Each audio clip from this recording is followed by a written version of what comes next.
Excellent. Right then, folks, welcome back. This week, we got this lunatic on, Alec Morgan. How you doing, bud? Marvelous, buddy. How are you? Yeah, all good, man. All good. This is really weird, man, because I feel like I really know you. I feel like we're mates, and I think we've actually spoken in person once, maybe twice, and we've had a bit of a chat on Zoom like a month ago about this, but I don't know why. I just feel like I've known you a long time. It's weird. It's probably because I post too much. That's probably because what you see is what you get, and then it's me, and I kind of like to share my stuff, and that's probably what it is. I think my sense of humor comes across very well on social media, so that I'm just a complete idiot, which is great. I like complete idiots. I feel akin to complete idiots. Brother from another mother there. Right, exactly. Folks, if you've never heard of Alec before, Alec, who are you? What's your name? Where'd you come from? It's like Sir Black, isn't it? Hang on. I know it's like 3:00 in the morning over there, but the sun is well over the yard arm here in Blighty, so I'm cracking on. Do you have a little tipple of choice? I know you have to be sensible to this. I have a Gatorade currently. You're such a yak. I know, right? And I have to say like Gatorade. I'm going to say like that. But I think Jenna may be doing a Guinness run for me because, it's only 10:30, so she might grab a tipple for me because she's good like that. Do you not have like an important thing to do this afternoon? Yeah, I don't want to do that sober, do I? It's terrifying. Right, well, in that case, slang just to your health. Yucky that. Yucky that, absolutely. Slang shiva. Right, so... It's bloody awful in this time morning. Over to you. So my name's Alec Morgan. 30 years old, I think. Yeah, 30 years old. Now living in the US, born and raised in Wales until about the last 2 years, and then flitted around the UK a little bit. Been riding bikes most of my life, not always very well. Probably still not very well, actually, but I try. Don't believe him. Don't listen to this. And I kind of done quite a bit in the motorcycling industry, kind of as a bystander, and got to play with them like everybody did, around the field at my nan's, and then I started riding with my dad when I wanted to take it seriously, and then got humbled very quickly by my overweight father that left me in the dust. And then, kind of found my niche and really saw the appeal of motorcycling and all that sort of stuff. So then started racing and did rallies, and then wanted to share that with people. So trained people, and then started my own rally training company. And then that somehow, don't know how, but somehow, probably through sheer stubbornness, led me to the US. And then worked for Triumph for a year, and now contract for Triumph motorcycles out here whilst doing various other stupid things. That's a very short clip of it, but there's a lot more we can explode on that for sure. I mean, he's missed out the fact that he's British rally champion. Oh, well, X, but it feels like five of us. Yeah, I mean, are you actually 30? Are you only 30 years old? Yeah, I'm 92. My birthday's June the 9th, 92. So 30 years. You're 5 years older than my son. Yeah, but I'm not your son. That's all that matters. yeah. I'd have been doing well because I had him young. I had him very young.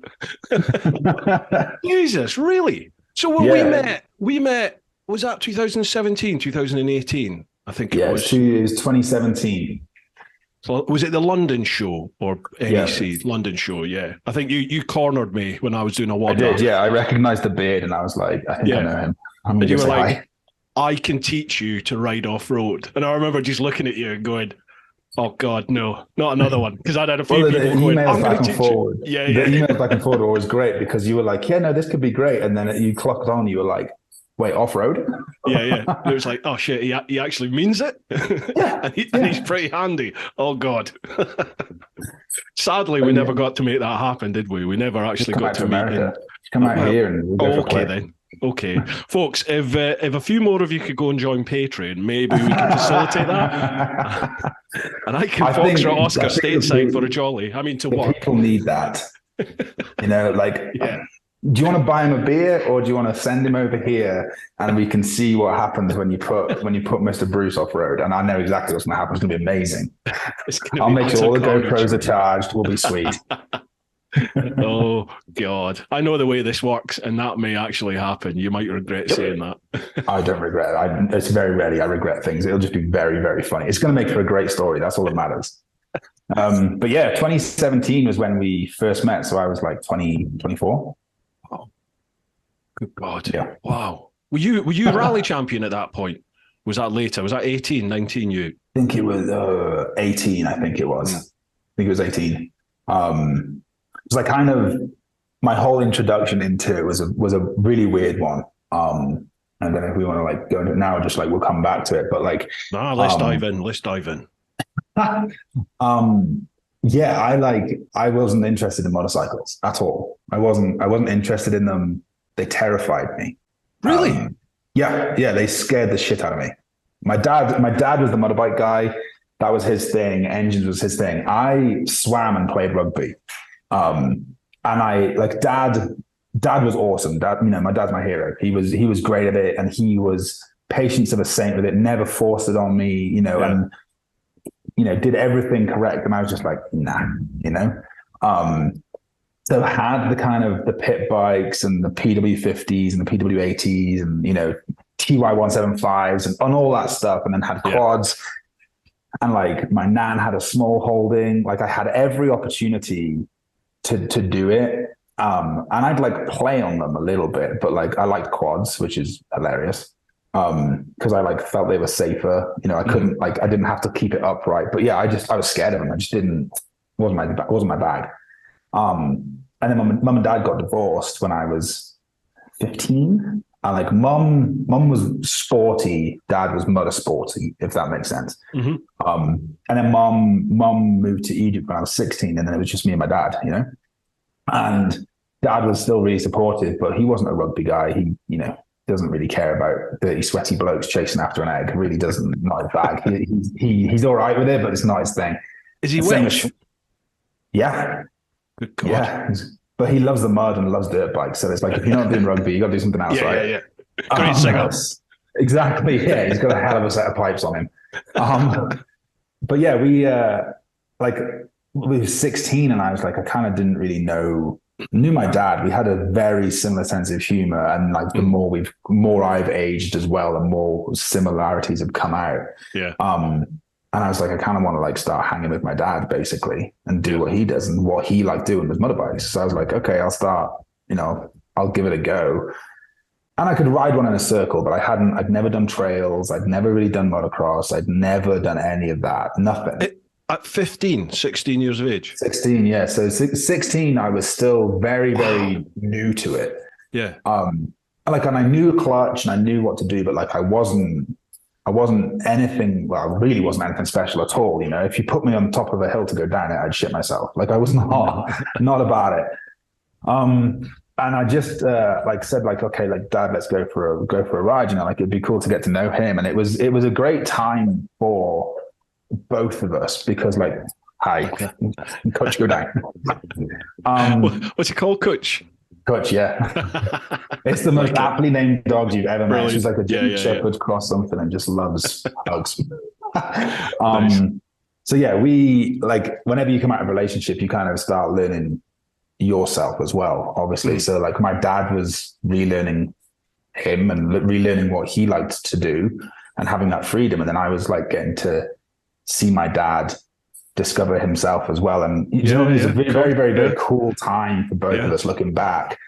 And we used to go ride and, we'd go ride up above Aberystwyth and, just different places. And it was just trails. And my dad like had an XR400. This is a long-winded story, but he had an XR400 and we went for a little ride and he'd like follow me around, and just like ride. And I remember the first time I was riding, I was on an XR125L. Like I wasn't on a dirt bike. I was on like a trail bike, kind of like, the early CRS, and just rode along this trail and it was fine. But I struggled my ass off. Like it was the hardest thing I had ever done. And that was the thing that got me. Like this isn't bragging, but like when I played rugby, I just got it. Yeah. You know, if you, I played football, soccer, wherever we are, and I was shit. So I just didn't do it again. You know, I was just like, this is a shit game, not for me. But rugby got instantly, swimming got instantly, and then worked at it, but it was never hard. I just got better, if that makes sense. Whereas dirt biking, I was like, this is fucking nails. You know, this is like really, really hard work. And then I've got my dad next to me, and my dad is like, you know, he's as broad as he is tall. He would not be what you call your typical athlete, you know? And I was like, I was relatively fit. I wasn't that fit, but I was relatively fit. But like, we went riding and he was just sitting next to me and I was pissing sweat and I was exhausted and I was like, this is hard. This is something to this. So then I started like trying a little bit more and just kind of playing around. And then we went for a ride and I remember my dad on the Stateside 400 and we always used to park in the same place. And then we went, you kind of like park by a lake and go down a gravel road. And I was on the XR 125. My dad was on this XR 400, which looked like a proper bike, you know? And he took off down the trail and I have never, still to this day, I have never seen such, like he obviously just thought, fuck it, I'm going to have a little play. You know, like to him, it was nothing.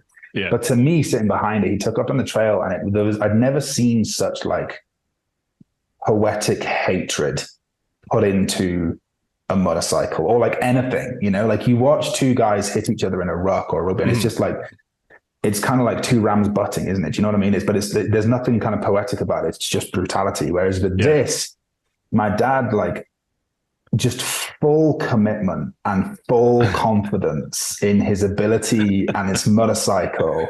Yeah. And like, he took off towards this corner and, just hammered it, like kept it absolutely lit. And bearing in mind, like this is the time when I'm like still like and like short shifting and he just lit this thing up. And then was hammering towards the corner and he was clicking up. And where I would have been like in second gear, closing the throttle, beginning to brake, he clicked up. And I was like, are you fucking kidding me? Like what is happening? Oh man, I can relate to this so much. I'm still there. Yeah. It was just like, what the fuck is happening? That was the sum total of it. And then he hit this corner on this XR 400 and just like blew out of it, you know, just with such like confidence in his ability and such aggression. And the bike was dancing everywhere, but he was just calm as a cucumber, you know. There was no stress, there was no dramas. And the bike is doing everything to get him off its back. And he blew out of the corner. And I was just like, that's fucking cool. Like that. And it was so cool as well because it wasn't like some celebrity, it wasn't like Valentino Rossi, it was like it's just my dad. And I'd never seen my dad be that good at something that was so cool. Do you know what I mean? Like you kind of forget that your dads are people sometimes and they had like this history. And it was the first time I was like, that was fucking awesome. Like that was the coolest thing I'd ever seen. And he blew out of that. And then from then on, I was like, I want to do this. Like, this is what I want to do. And I don't want to be professional. I don't want to be, you know, I don't want to win world championships because that's just not realistic. You know, sometimes you've got to be realistic. And that's like 17, whatever I was, I had that chance to be like, it's not going to happen. It may, but it's unlikely, you know, and finances and everything. But I was like, I want to get to the point where people like how I ride a motorcycle. You know, I want to get to the point where people can watch me motorcycle and be like, that was cool. Because my dad did that to me and it was totally changed my fucking life, you know? And then from then on, I practiced my craft and I worked at it so hard. I treated it exactly like I treated rugby or swimming. You know, I was in the gym 3 days a week and I was riding at least twice a week and I was doing everything I could. And it took me, my dad didn't do a thing. And I came off rugby and swimming, you know, fitness level. I was in the gym for 2 years straight, like changing my body and getting to like, just be fit enough to go. Just to like because the way I treated it like everything else, like people treat motorcycling of like, yeah, you just go around in a circle, but it's not, is it? Like if you want to be good at it, you've got to be fit. And then to be fit, you've got to be able to ride fast enough for long enough, you've got to be fit. And to be fit, you've got to be practicing. And then you have to add in like the techniques to all of it as well. And it's just, there's so many parts to it. And then you add in, you get it wrong and it crashes and it's 6 weeks off the bike and all that. So I was in the gym hard for 2 years, just dropping weight and doing my body weight exercises and getting it so I could move a motorcycle how I wanted to move on a motorcycle. And then I was practicing and I would come home and I'd watch YouTube videos. That's all I do is I'd watch YouTube videos and I'd go out and I'd try it and I'd do everything I could and I'd ride with as many people as I could just to get better. And at 2 years, I still hadn't fucking caught him. And I was like, what does this take? Like I'd be busting my balls and then he'd just like look behind and you could like almost see him smile in this, like in his dirt bike helmet and just click up a gear and fuck off again. And like, so he's like, okay, up a level now then. Exactly, yeah. Come on. And then it was like, I was trying. And then, I still say I never caught him. He just stopped trying. It was like, I never caught him. And we go for a ride. If we go for a ride now, we haven't ridden together for a long time because I moved over here and stuff, but still we go for a ride and that fucker keeps me honest. Like he keeps me honest. Like if I'm riding how I want to ride, he's right fucking there. Man, that must be so cool to have your old boy next to you when you're both like at the level. You're both up there in something that you love and in a real craft. Yeah, and that's the thing. It takes you. Motorcycling is the scariest thing you'll do in your life to me. And it's like, it takes so long of riding a motorcycle to get to the point where you're like, oh, this is fun. This is a tool to fun, isn't it? Yeah. Especially off-road. And it was my dad's ultimate, freedom machine. And then I remember exactly when it happened. We were coming down a trail, and I had my license, we were riding a long time and we both got better bikes and we both progressed and all that. And we were coming down this trail and my dad is the wheelie king. He's not one of those 12 o'clock trials guys. Like he will, anything you want, he'll pick it up at 45 degrees and hold it there until sixth gear. And he'll hold it there until he tells him to put it down. He is the wheelie king. And then we were coming down this trail and there was like a step trail and I can't wheelie for shit, but I can jump and slide. My dad can wheelie. Bollocks. You play this way down. No. I genuinely can't wheelie. Like if you see me on the back wheel, it's because I'm coming down from a jump, or like something's gone very fucking wrong. Yeah. But, we were coming down this hill and there was like a little step down and I was like just beginning to like enjoy it. And we were riding together, like neck and neck. We weren't racing, we were just riding. And we both like blipped off this jump together and landed. And we both looked at each other. In my head, I was like, that's the fucking coolest thing that's ever going to happen to me. Like that's, and no one was there. It wasn't GoPros. There was nothing to see. Just me and my dad like jumping this trail. And we both had the exact same thought, like, oh, we can jump this together. Do you know what I mean? It was cool. And then from then on, motorcycling was fun and I loved the challenge of it all, but it was fun and you could play with it. And that's when the bike became this like, oh, it's not scary anymore. But it took 3 years. Wow. I can really relate to what you're saying about like looking at your dad and your dad's just so comfortable and doesn't seem to be exerting any effort. And he's just doing it because that's 100% where I am off-road. Obviously, I am no physical specimen of fitness here, but on a road bike, I'm perfectly at ease on the road. On the track, I'm sort of your fast novice inter sort of level, nothing special. But in a 5-day session on a track day, 5 20-minute, 25-minute sessions.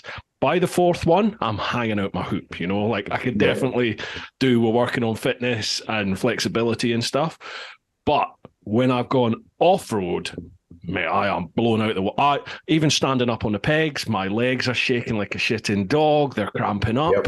And I look round and there's like guys 50, 60 years of age with bigger bellies than me, and they're just bossing these little 350, 400cc off-road bikes all over the place. And I'm just like, and they don't look like they're sweating. I'm like, and how'd you do that? That's the thing. It's so, and that's when I was like, there's so like the brutal beauty of it, because it's just like the bike is everywhere, and then when you actually see someone that is smooth and fast, and like smooth and fast on the track, it's like a paintbrush, isn't it? Like it's never out of order. It's never, it's just like, oh yeah, they're not going that fast. And then you try and keep with them and you're like, fuck me, these boys are flying. Whereas but even when they slide, it flows. It all just exactly flows. That's the thing. It's like it always it's like a oil painting is how I describe it, because it's just it's one long fluid line. Yeah. But then on dirt, because the bike is moving so much more, you watch their head and it's like a jockey. Their head doesn't move, and then underneath them, all fucking hell is letting loose, and you're like, what is going on? And all they're doing is keeping it pinned. They're just absolutely committed to the bit. And that was what got me, was like the faith and the commitment that's needed to ride that point. And I knew it was fitness, and it was confidence, and it was strength, and it was all that stuff. And my dad had it, like my dad was a painter and decorator, and he grew up swinging a paintbrush. And it's like, if you've ever swung a paintbrush, well, you're never going to get arm pump in your life if you've spent 20 years slinging a paintbrush. So like before all this, like you've got to do CrossFit and all this shit. My dad was like cross training, like the old school. There's no school like the old school, is there? Graft. Manual graft. There's a reason that some sports, there's a lot of brickies, plumbers, painters. There's not many fucking lawyers and dentists doing it. A, because they probably got more sense, but B, they just... Mr. Miyagi had it. Wax on, wax off. Sorry, exactly. that's painting. Exactly. Wax on, wax off. It's all arm pump. But yeah, it was, and then that was kind of how it led me to like, I started racing and, trying my hand at stuff. But how me and my dad rode, we rode trails quickly. And then you go and do Hare and Hounds, and it's totally different. I was very, very happy 4th, 5th, 6th gear and accelerating and riding at very high speeds off road, whereas like 2nd gear through the trees and I shit myself. Yeah. So then we went and did a rally, and then I was like hooked, instantly, because it was like you could be as fast as you wanted and nothing's coming in the other way. And I was like, done. This is me. This is what I want to do. And then like kind of breaking down then like how I wanted to ride a motorcycle and the people I wanted to ride a motorcycle like was that style. That's how I went. I was never like enamored by Hare and Hounds. It was like rally style and having the back end sliding out and all that stuff. Sorry to interrupt, folks. I will be quick. It is sponsor shout out time. We are sponsored, as always, by Ultimate Add-ons. Bit of a blurb to read out for them. Ultimate Add-ons are the premium manufacturer of mobile phone and action camera mounting solutions for motorcycles, with a kit for any bike and a proven track record of creating products that keep your devices safe, secure, and easily accessible. The Ultimate Add-ons product range is ideal for any rider, from the commuter to the round-the-world adventurer. Why shell out on an expensive GPS system when you could use your smartphone, keeping it charged and within easy reach to take photos of your travels at the same time? Ultimate Add-ons waterproof, shockproof and dustproof tough cases are available for all flagship smartphone models and are designed by riders for riders. Find out why Ride Magazine gives Ultimate Add-ons their coveted Best Buy certification. Keep riding this winter with Ultimate Add-ons. It's all about the journey. Now, folks, if you head to ultimateaddons.com and use the code TeapotOne10, you'll get 10% off. I've got an affiliate link for them as well, which I'll leave down below. So if you listen to the podcast, check out the show notes. If you're watching the vid, have a look at the vid description. And obviously with the affiliate, I also make a slight commission off that. Costs you nothing more. So a massive thanks to Ultimate Add-ons. We are also sponsored by, as always, the Influencer Store. Influencer Store handle all my merch. You can see up there, I've got loads of hats, there's hoodies, there's all sorts of things. So if you head to TeapotOne.com, head to the shop, you can check out all the merchandise, and that is all handled by the folks over at the Influencer Store. The Influencer Store helps you build your brand, big or small, providing you with a solution and apparel. We help you to increase your fan base while supporting you with starting your own influencer clothing line with nothing more than just an idea or design, and there are no hidden costs. For more info, come check us out at theinfluencerstore.co.uk or drop us an email at online@influencerstore.co.uk for more information. Again, there'll be links down below, folks. Lastly, a big shout out to all of you over in the clan, over on Patreon. As always, folks, I keep saying this, but it is true. I literally could not do this full time without your support over there. So a huge, heartfelt thank you from me. If you'd like to go that extra mile and help support both the podcast and the main TeapotOne vid channel, then head to patreon.com/TeapotOne. Again, links down below. A massive thanks to each and every one of you who's listening or watching the podcast. I love doing the podcast. I really do. And I love getting all the feedback from you, from all the various different guests that we've had. If you could be so kind, on whatever platform it is that you're listening or watching the podcast, if you're listening on Apple Podcast or Spotify in particular, you can rate the podcast on there. Obviously, a 5-star rating goes a long way to help boost the podcast up through the ranks. And if you're watching the video, just give it a like, give it a comment, and both video and audio, if you share that with everyone that you think might be interested, that would be a massive help. All right, folks, let's get back to it. So what's Hare and Hounds? Can you explain all this off-road? Yeah, so Hare and Hounds... Devilishness. Hare and Hounds is probably the most popular off-road motorsport in the UK, I would say. Motocross, arguably, but a lot of people do Hare and Hounds. It's a very, very good way to get a race in a compact area, right, that is the UK, you know. So Hare and Hounds is basically, they give you a time limit, 3 hours, 4 hours, 6 hours, whatever. And it's the hare is the person in front, and the rest of the pack is the hounds. And basically, you're trying to do the most amount of laps. So the person that does the most amount of laps and crosses the line first at the 3 hour mark is the winner. Wow. Okay. And that's, you know, over in the US, you have Hare and Hounds, which are like through the desert. So that's like flat out. And then in the UK, it's mostly around, it used to be like motocross tracks with like the parking bit added in, if that makes sense, or like a couple of like the, you know, the forestry that they don't use, they throw a bit of a loop around there. So you're usually looking like, I don't know, 6 mile lap or whatever. And it's like second and third gear, tighter single track stuff is normal. They've stopped using as many motocross tracks because they save them for motocross, which, you know, makes sense. Especially with like land restrictions and noise restrictions and all that stuff in the UK. Motocross is big business. So now they just use like 3 or 4 farmers' fields and you loop around it basically. And I did that and it wasn't my style. I'm not very good at it. I like riding a motorbike, but I'm not good at it. And then, you know, that's the thing with motorcycling is that when you start specializing in one thing, everything else is different. So like you can be very, very good at Hare and Hounds, but then you go and do rally or enduro, and it's just different. So the guys that are very, very good off-road are doing everything. You know, they all have a trials bike, they all do motocross, they all, you know, they're doing everything. And then with rally, you just basically hold it as fucking wide open as you can for as long as you can and hope nothing happens. So rally is, it's not laps, it's an actual route over various different terrains, and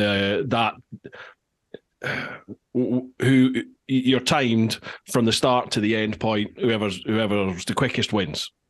Yes, effectively, yeah.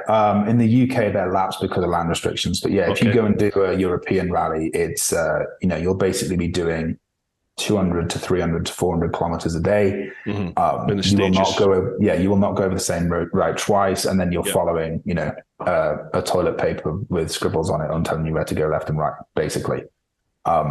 And a lot of people try and make it a lot more complex than that, but it fucking isn't. It's the concept of how to do it is very, very simple. And just like with everything, the simpler it is, the harder it is to do right. Like you look at a speedway and you do 4 laps around in a circle, but it is fucking anything but 4 laps around in a circle, isn't it? You know?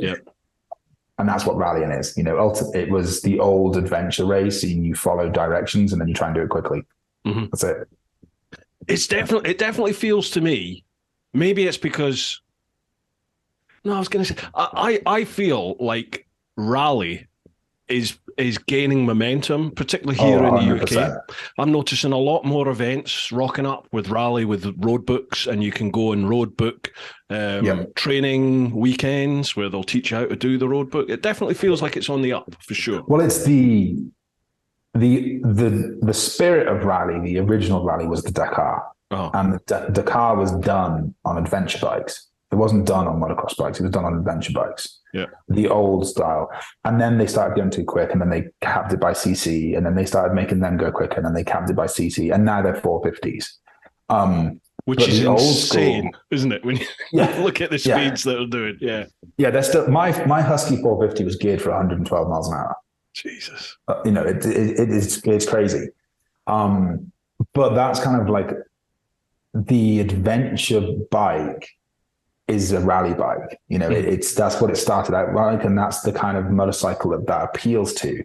And there's so many adventure bikes, with guys and girls on them that loved MotoGP but couldn't go and race MotoGP, and loved motocross but never had a motocross bike. So now they can take this adventure bike and go and race the thing.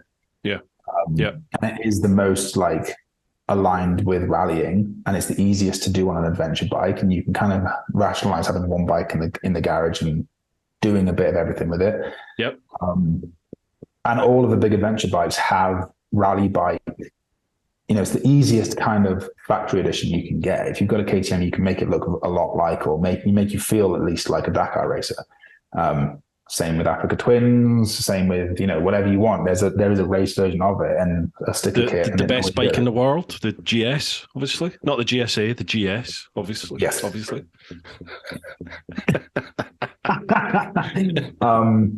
But yeah, I think that's why it's gaining momentum. And the terrain is easier. It is easier because it's designed to be ridden faster. It's right. The difficulty in rally is not the terrain. If you are riding as a trail rider, anyone could do it. The difficulty in rally is doing it quickly. Whereas if you go and do a hard enduro, you'd struggle to fucking walk across it. So the skill set's different as well. Yeah. Right. Can you explain to those who aren't in the know, obviously, who wouldn't know these things? But okay, we've covered rally, motocross, and enduro, hard enduro. What is the difference with all these?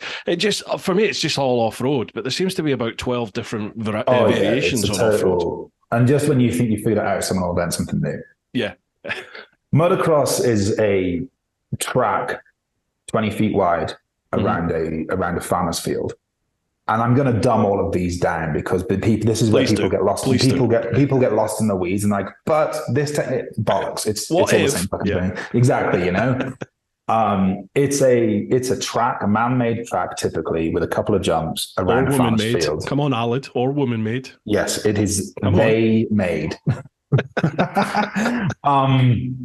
So yeah, that's kind of how it is. And then motocross typically will be 20 minutes round in a circle plus a lap, or 40 minutes round in a circle plus a lap.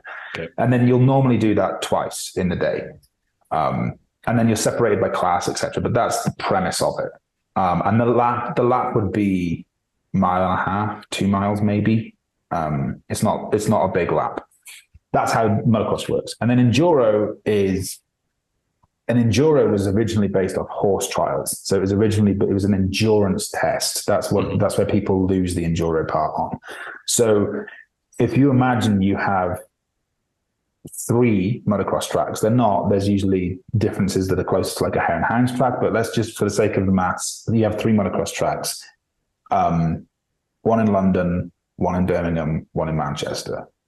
An enduro would start in London, and then you would do the first lap of the motocross track in London. And then you have a time to be in Birmingham to do your second test. And that is where the endurance test comes in. Uh-huh. So then you have to ride on time. And if you arrive early, that's fine. You just have to wait until your time clicks over, and then you click through that checkpoint, you do your special test, and then you carry on. If you arrive late, you get penalized. And the reason that that's an important part is because the going, as they say it, from London to Birmingham could be sand. So you could be a very, very, very fast sand rider. But then the going from Birmingham to Manchester could be through the trees. So you can't make up your time. You have to be a rounded rider. Yeah? Yeah. And then you go from Birmingham to Manchester and the same thing. And if you stay on time and everyone stays on time, then the person that has lapped the motocross tracks the fastest wins. And that's how it works. And then if you lose time, then you go into like the second category. So you're like, you did these quick, but you lost time on the going. And that's how enduro works. Mate, I don't know why, because I'm at a level where I shit myself if I see a puddle in mud. You talking about enduro made my danglies tingle, and I was like, oh, I want to try that. I don't know why. Enduro is badass. Yeah. That to me was like, oh, that sounds good. Yeah. I'm going to have to learn to ride off-road. You take enduro and you expand it by kind of 100% again, and that's rally. Oh yeah. No. Yeah. So like with enduro, you're not going Manchester, Birmingham, London, but like these examples you are. In rally, you'll go in London, Paris, Moscow. You know, you're going so much bigger. And like that's what Paris-Dakar was. It was from Paris to Dakar. Yeah. Fast as you can. Send it. Yeah. And that's the differences, basically. Do you think it'll ever go back to that? I know there's a lot of politics, but do you think it'll ever go back to that? So there's the Africa Eco race, which is close to it, and they try to say that it's the original Dakar and blah, blah, blah, blah. And it is, but it's not Dakar. Mm-hmm. No, that's unfortunately, it's like that. It's like a golf advert. Do you know what I mean? Like, it can be as close to a golf, but it just fucking isn't. So I think there's too much corruption through all entities involved to ever get the pureness back of what it was in the 80s. And that's not just specific to rally, that is the world over. Mm-hmm.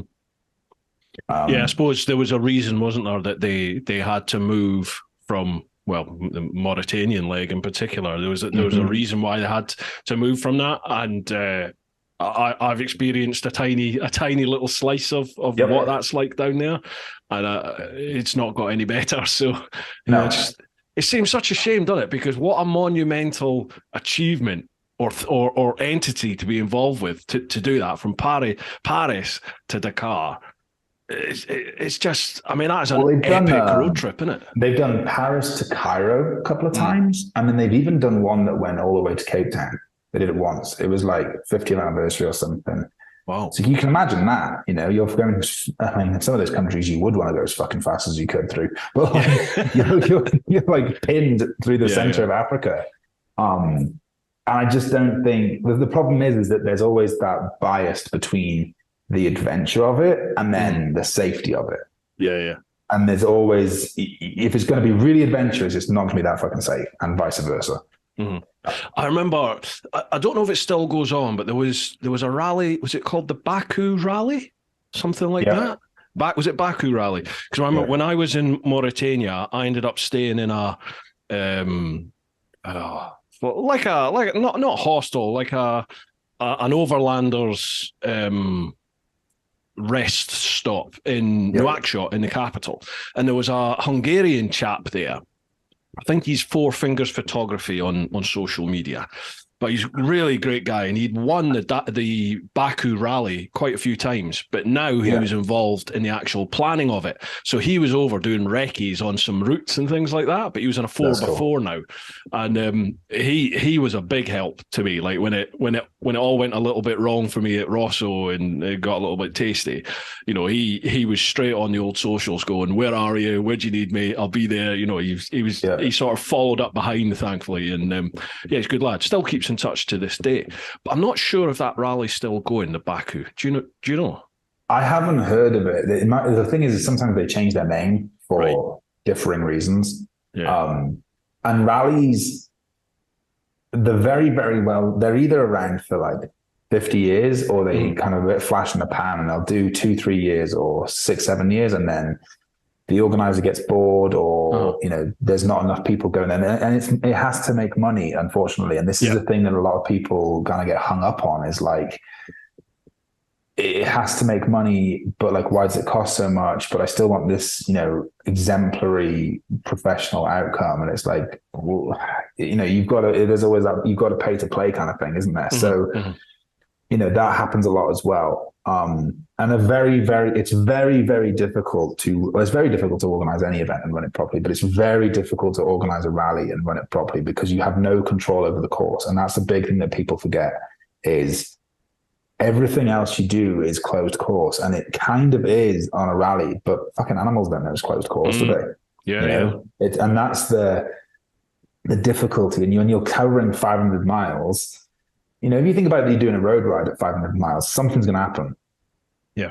On the road. So then when you add in trees, floods, deserts, all that, and then it gets a bit of a bad rap of like, oh, the road book wasn't right. Yeah, because the road book was written a week ago and then it was checked today, but then we had a storm come through and it blew a tree down. So it's always a bit, exactly. And I think if you're doing rally because you want this professional adventure, you'd be better off going and paying for a professional adventure. Whereas if you were doing rally because you're like, this is going to be a little bit risky, obviously if people die and people get injured because things are wrong, that's never right. But there has to be an element of fuck it, it is what it is. Yeah, it's got to be an element of acceptance, hasn't there? Into any kind of motorsport, I think, or any. 100%. Any event that involves a willing human participant, then, well, not any event. How am I trying to say? An event like a motorsport event, an event that involves physical endurance, physical endeavor, anything that pushes you outside of your comfort zone, physically, mentally. You have to accept that there's a risk, isn't there? There has to be a risk. Rock climbing, road racing. That's why you do it. Anything. Rugby. God, you could get a bang on your head and die on the pitch, can't you? Like I've heard of people snapping their necks in the scrums. All this sort of stuff happens, doesn't it? It's sad, but you accept that there is an issue with it. So if you're gonna start riding around sand dunes at 110 mile an hour through camels, then you got to accept the fact that something might happen for sure. And I think that's a lot of people will take umbrage with that, and you can, and rightly so. Like you're paying $100,000, it should be safe. It should be safe, but riding a motorcycle isn't safe. It's not. It just isn't. And there's a big graph on that, but I think. If you're doing it for the right reasons, some people will always want to find the negative things, and some people will always want to find the positive in things. And it's just it. That's just it. That's just people, though, isn't it? No matter what, that is just people, isn't it? Yeah, you're a glass half full, a glass half empty, or a realist, and I am half full. I am like it is 1/16 full. That's me. I need like a 2% chance, and I'm gonna have a go. So there is a chance. Yeah, exactly. And it's just different people. It's the way people look at it. Right. So throwing yourself through trees and mud on a motorbike, and then walking along the seabed. How did this happen? I really fucking hated school. That's not a bad occupation to fall into. Then. No, exactly. Commercial deep sea diver. Yeah. So my mom traveled a lot. Right. And I swam, and then there's only so many laps you can do around a hotel pool before you get bored. So then I started snorkeling, and I was snorkeling when I was like 6, 7, I think it was. And it sounds like a colossal name drop, but it's not. I was very fortunate to travel a lot with my mom, and only now do I realize how many countries I went to and what I did, But I was like, I think I was 8 or 9, and we were on safari in Kenya. Again, it sounds like a massive name drop, but it was lost on me at the time, unfortunately, but it was still cool. And I was buggering around in the pool as always with a snorkel, and just, I was like a fish. And there was a dive company there. And they came and saw my mum and were like, would he want to have a try dive? Would he want to try scuba diving? And she was like, he would love scuba diving, because that's, I loved the sea. I loved the water. I loved the sea. I was more comfortable in it than walking on land, to be honest with you. And then they put this scuba tank and goggles on me, and I was like, all of a sudden this whole world opened up, because I had like a good long breath hold because I was doing it so much. But now I'm like, I can stay here for hours and look at stuff. And I spent hours in the damn pool just looking, like counting tiles and like just nothing at all. And then I went into the sea and like dove a coral reef at like 8, 9 years old. And I just remember being like, this is what I want to do. Like, this is what I want to do. And then kind of buggered around with the idea of like what you want to do when you grow up and all that sort of stuff. And it was just commercial diving. Like, that's all I wanted to do. That's all I wanted to do. So I did mechanics at college. I did my like AS level because mum said it was a good idea. And if I'd have like given a damn about school, it was a good idea, but I hated school. I really hated it. I couldn't learn in that capacity. I'm like, give me it, I'll take it apart and figure it out. Mm-hmm. Did mechanics and then saved everything, sold my bike, and took my like 98 Renault Megane that was my granddad's up to Scotland, and then did my training course, and then did that for 5-6 years, I think it was. And I loved every minute of it. It was, you were self-employed, so obviously self-employed has its nuances. And being young and self-employed with a very stupid head on my shoulders wasn't the best of things. But yeah, that's all I wanted to do was be an underwater welder and dive commercially. I just wanted to be under the sea as much as I could. What sort of industries were you working in? Were you working in the oil, or were you working in like fishing, or what was it? So I did all sorts. I did a couple of body recoveries when I first came out, which is as fun as you can imagine. Yeah. And then did my last one of them, and it was like a child, and I was like, I ain't doing one of these. Oh man. I was like, no, not at all. Yeah. So I did that, and then did a lot of inshore stuff, and then did a couple of fish farms, which were absolutely horrendous. I remember calling my dad up and being like, yeah, I've just done this. And he was like, you could pay me as many millions as you want, and there's not a fucking chance I would do that. Yeah. So I did that.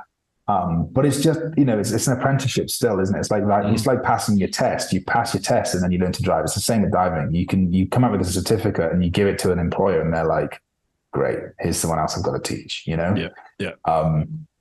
So you just earn your stripes and put up with the shit, and then you get some good bits and you get to do some cool stuff. And I kind of did that for the next 6 years. I did everything I wanted to. And then I was like, how old was I when I did that? I think I just turned 19. So you're kidding me? Yeah. Wow. Yeah, I was passed in college at 17 and then saved up everything. I did like any job I could, really. It was good that dad kind of raised me like that, like you gotta go and earn what you want, no one's gonna give it you. Mm-hmm.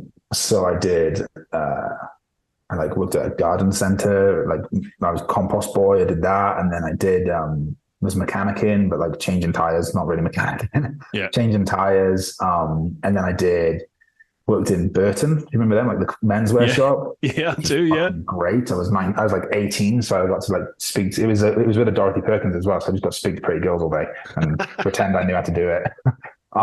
So did that. And then I did sign writing. So I'd print out the How did you get into that? Motorcycles. This was ridiculous. I used to ride with a guy that was a plumber and was quite a successful plumber, and then he wanted to start doing motorcycle graphics. And he wasn't a graphic designer. He wasn't anything. He just wanted to do it. He basically did one with Stella Artois on, and then thought he could do graphics. So around there and learned the machine, learned how it worked, and then saw a sign writing thing come up, and it was paying pretty good, and I was like, yeah, I can do that. I had never fucking done a single one in my life. And then spoke to the plumber on how you do it, watched 3 or 4 YouTube videos, and then went and did the interview, and he's like, so you know how to do this? I was like, yeah, I know how to do this. And then figured it out. Wow. Fortune favors the brave, man. Exactly, yeah. It's not, you shouldn't apply for the job you can do. You should apply for the one you want. Love it. So yeah, did that for 6 months and saved up, and then went and did commercial diving. Wow. So what took you? Where did you go from that then? When did motorcycles become a career? Last year. It's a good question. I did the I did the championship. So I gave myself 2 years to do it. I was like figuring it out, and then bought a brand new Husky 17 450, Husqvarna FE 450 in 2017. Bought it brand new, and then gave myself a year to like practice and make sure I was kind of firing on all cylinders. And then the next year I was going to go for the championship. That was kind of like. What was the impetus for that? Like, what made you think that's what I want? The bike or the championship? No, the championship. No one fucking remembers second place. You could start. I'm too competitive on things, and everyone is the world's fastest trail rider, but it doesn't mean shit. You know, like you can think you are the fastest boy on the road, and you go and do a single track day, and you realize you are not humbled worth a very shit. Quickly. Yeah. And that was, me and Dad did a race, and I loved it, but I loved it for so many reasons. I loved the fact that I could go as fast as I wanted. I loved that there was a measurability on my progress. Like it was right there. Like, you need to be better, or you can't do any better. You know, it was right there. There wasn't like, oh, I did this corner on this trail really good, and the rest of it I did shit. It was right there, like how I did. And I think that probably came from the swimming and the rugby side of that competitive, like, accountability kind of thing. That yardstick was right there in my face. I got to ride in places I never would have got to ride before, because it's, you know, you're going through forestry that you're not allowed in. And I suppose ultimately I just really wanted my dad to say I was good on a motorbike. Wow, that's what I wanted. I wanted that badly. And I wanted his buddies to be like, he's all right on a bike. I wanted that. I really wanted it, because it mattered so much to my dad. And by this point, it really fucking mattered to me. You know, it was already becoming my like obsession. And I knew I didn't stand a chance in motocross, enduro, or Harley Hounds, because I hadn't dedicated to it. I hadn't kind of like been raised in that. We rode trails quickly, you know, and trails are rallies. So I wasn't raised in that side of it. And I just didn't enjoy it as much. I've never, and this isn't like a willy wave, but like I've never closed the throttle because of the speed of it. I absolutely adore the high speed off-road. You know, it's everything just calms down for me. You know, it's like I finally escape my head at top speed on a dirt bike. Because you've got to fully focus on the task at hand. It's meditation. Yeah. I used to feel like that on the road. And then I think self-preservation element kicked in, you know, as I got a little bit older, and I had a couple of smashes, and I'm the polar opposite now. I'm so slow on the road now compared to what I used to be. But I used to be like you said, it had to be like to the stop, max the fucking jixer out wherever you possibly could. Idiotic looking back on it now. Yeah. But that's how I used to feel. And I used to feel totally calm doing that. And I used to think, quite fancy giving this road racing lark a shot, you know. I wouldn't get anywhere near it, but in my head I was like, I could do this. I get that. I totally get what you're saying. It forces you to focus on. It did, and it was funny because I would find an excuse to drive or ride quickly anywhere, anytime, and then I started racing, and I was like, if I get points, I can't drive to the race. You know, it was like I didn't have a lot of money, so it was like anything I had to do to the van was money that could have gone to my racing. So it was like the harder I drove the van, it's a set of tires or brake pads, and it's just like for what, you know, to piss off the 17-year-old in the Corsa. Fuck it, like I've got bigger fish to fry, you know. I'm chasing something here. And that was kind of my catalyst of like, that's what I want to do. So then I was like, I need a year to prep and get my head used to going quickly, and get my reactions quick enough, and get my fitness quick enough, and get like the self-discipline right. That's what I felt I needed. And then, I came into the next year and did it basically. And then because I couldn't afford to do 2 years. So I came in, did it out, you know, and that was it.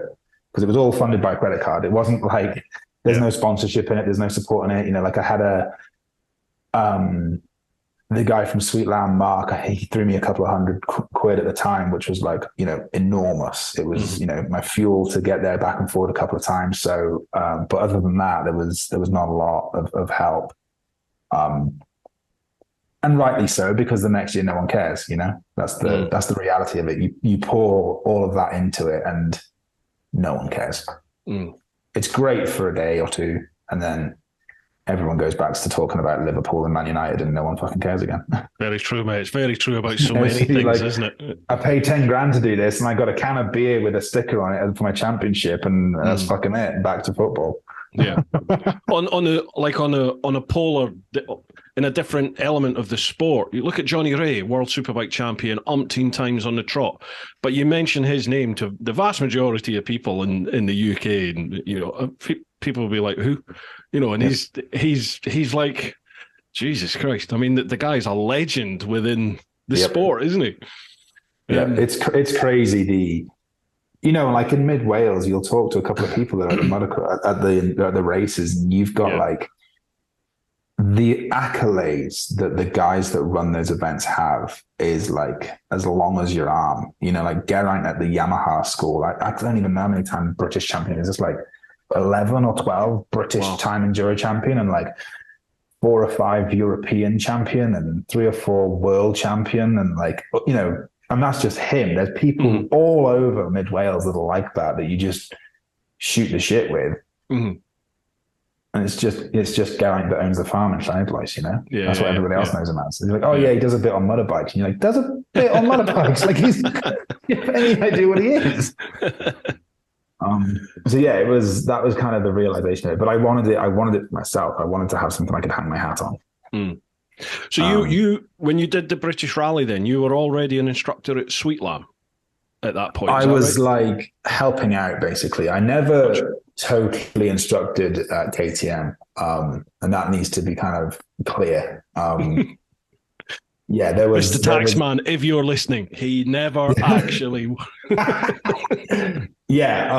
Sweet Lamb was the Sweet Lamb Adventure Bike Academy. Yep. And then it became the KTM thing. I don't know if they still do the Sweet Lamb one, or I think it's just KTM now, I think. Yeah, I think it is, So I was helping out there, and I was doing a lot on their socials and their media, and helping out a lot with that. And then I started, because I talked to people and was going to quite a few of the events for Sweet Lamb, I personally started getting quite a bit of recognition. And by like quite a bit of recognition, I mean like a couple of people knew my name and they asked me to write an article, you know? Yeah. Within the industry. Yeah. Yeah, correct. Yeah. Yeah. And I kind of, Revit had picked me up by that point, the clothing company, to do some development work for them. And was just kind of like starting to do, not my own thing, but like was starting to get a little bit of recognition. And I think, to be honest with you, KTM came on board the Sweet Lamb, and it was run by Mark, and me and Mark had a disagreement or a falling out, or, you know, that was kind of how it was. And it wasn't something that could have been at the time easily reconciled, I think, because Mark was strong-headed and had to protect his investment in KTM. Yeah. Understandably. And I was strong-headed and felt like I was being used. And I think kind of, you know, it was a disagreement. It was an unfortunate disagreement because we had a good friendship. Yeah. But it was one that led me to a lot more opportunities. And me and Mark, we didn't speak for like 2 years. You know, it was very raw for both of us. You know, it was very, very raw. And it wasn't a father-son relationship, but it was kind of one of those, you know, there was a mutual respect, and I know it hurt us both. And I didn't, you know, we didn't speak. And then when that Harley was unveiled at ABR, I managed to like catch him because he was a Harley guy. And he couldn't ignore the fact that it was a cool motorbike. And that kind of patched the wound a little bit. And we managed to like talk through, and like, we both handled it wrong, and it was a shame. Because we lost a good relationship and we made a good team. And like, you know, I helped out with a lot with the KTM rally that they brought to the UK, and was beginning to kind of do the instruction, or, you know, help out. Like, Mark was very careful of not calling people instructors, because obviously KTM has their requirements that they require and stuff. But, you know, that was beginning to do it. And I was already doing it for Sweet Lamb Adventure Academy or whatever it was. So, you know, how that transition looked, you know, it just, I don't want to upset anyone by saying the wrong thing on that one, but it was, we didn't handle it the best. Both of us were grown up enough to admit that, which I think sometimes it takes a lot, especially when that's a raw pain. Yeah. And, you know, we kind of reconciled. And by that time, I was already very much doing my own thing, and I wanted no part of what he was doing. And I genuinely wished him, you know, the best. And it was reciprocated. And then like a month later, I came over here, you know, so it was like, it was quite a weird thing, but it's true, isn't it? Like, sometimes everyone says it, don't they? Time's a great healer, but sometimes you need to let time pass, don't you? You need to let wounds heal. You need to let almost, time allows you to have a different mindset towards things and a different outlook towards things. And as you just said, often that change in your own outlook and your own appraisal of a situation can what's the word? Reaffirm or reestablish that sort of initial relationship you had with somebody. I think it's where people are in their mentality as well. Because I'm a very different person with very different goals now than when I left for the US. Yeah. And I was a very, very different person with very different goals when I started like Rally Duck compared to then. And then when I was at Sweet Lamb, I was a very different person with very different goals. You know, I wanted to be somebody. And then you realize, like, you can be, like, for me at least, I can be whoever I want to be to everybody else. But if the people that really matter no longer respect me, then it's all for nothing. 100%. Absolutely. And it took age and time and maturity, and frankly, some fucking big mistakes to figure that out, you know? And you hurt people that you don't intend to hurt. And then you're like, well, why? And then you look back and you're like, oh, because I was a dick. So it's, you know, it's the head that was on my shoulders at 24, 25, 26, whatever it was, is not the head that it is now. And I don't think it should have been either. You know, you just gotta fuck up sometimes. Absolutely. It's all about growing up. It's all about learning who you are as a person, isn't it? And what values you hold dear, what values you actually value.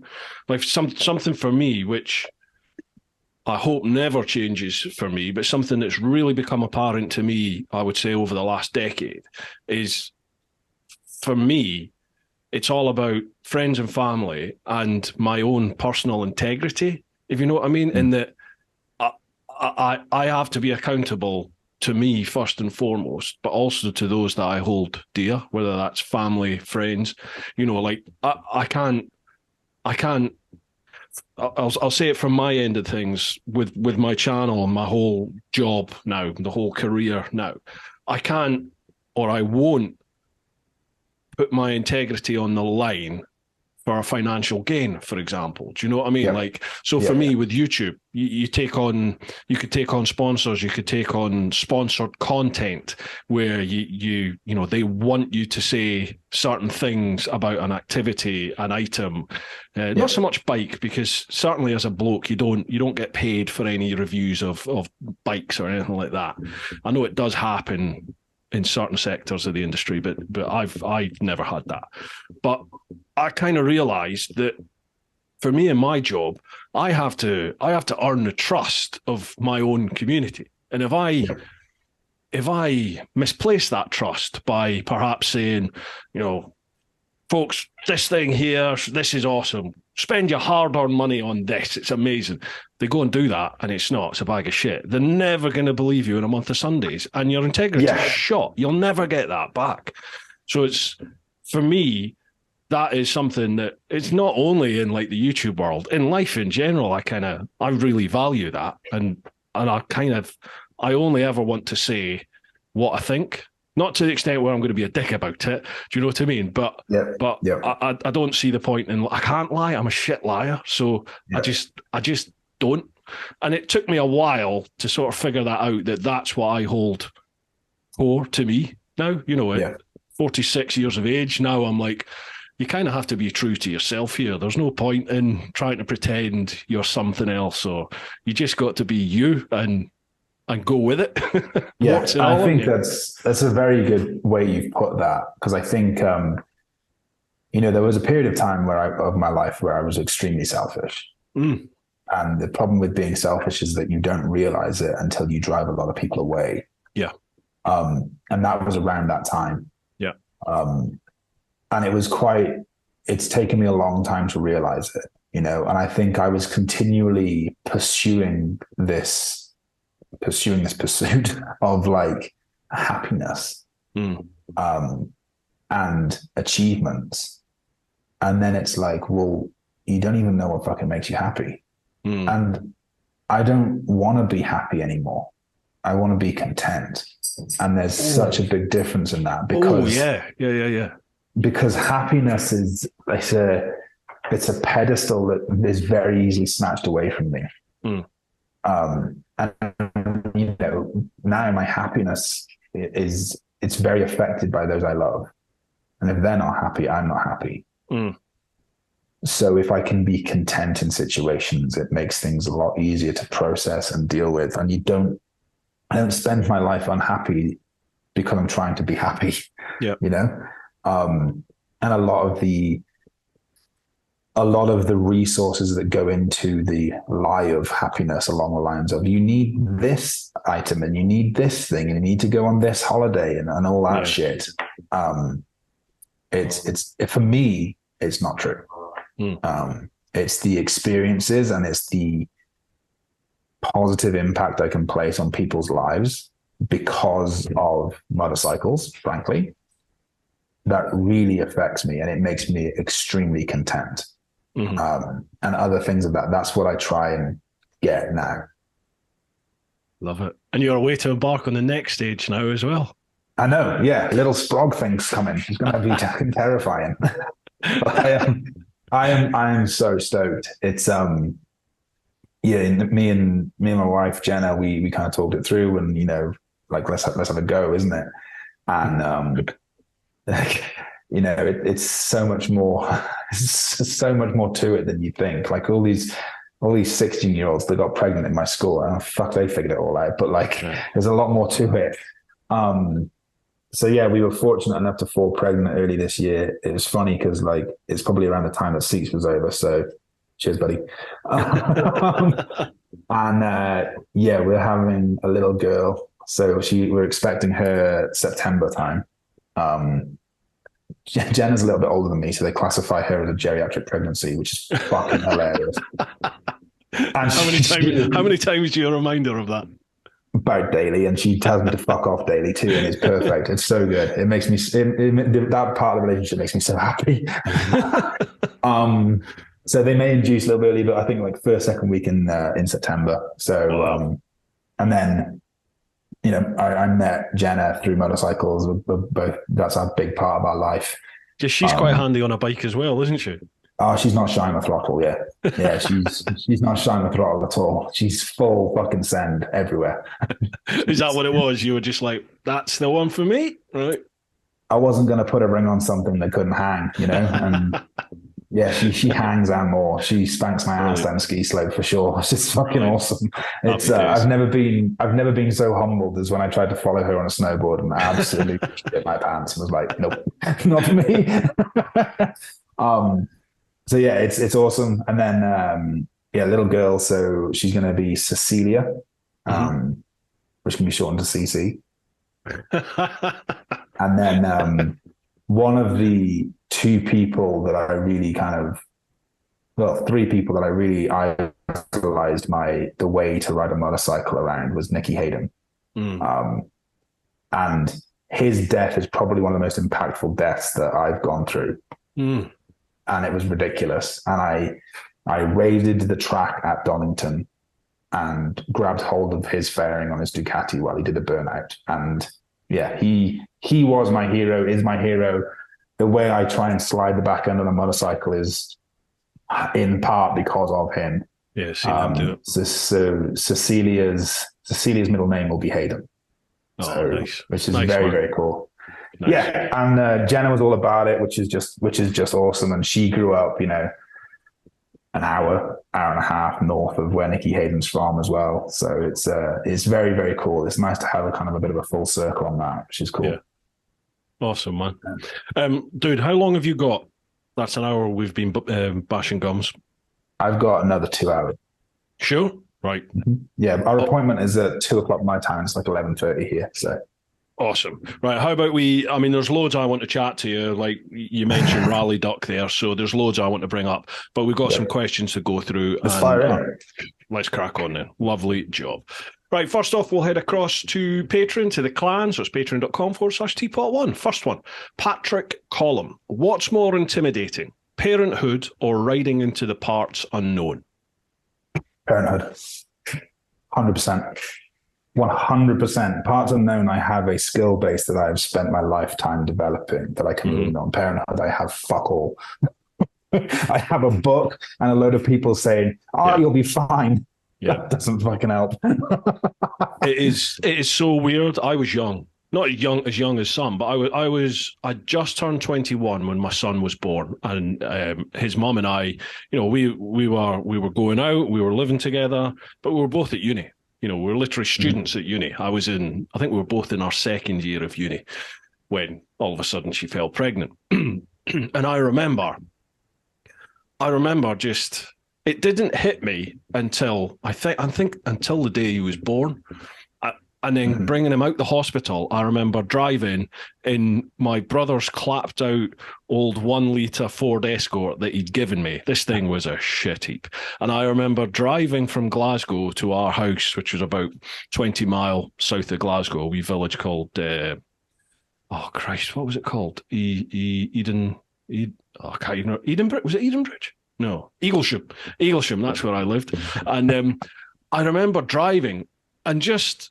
like his mum and him were in the back of the car, and I remember just thinking to myself, holy fuck, I've got a kid, I've got a son, I've got a family now. And I'm like, I'm 21. It's like, I'm just going out and getting pissed. That's all. I was working as a bouncer in a club in Glasgow and not really going to uni, to be honest with you. I wasn't going. So I just remember thinking, holy fuck, I've got to grow up.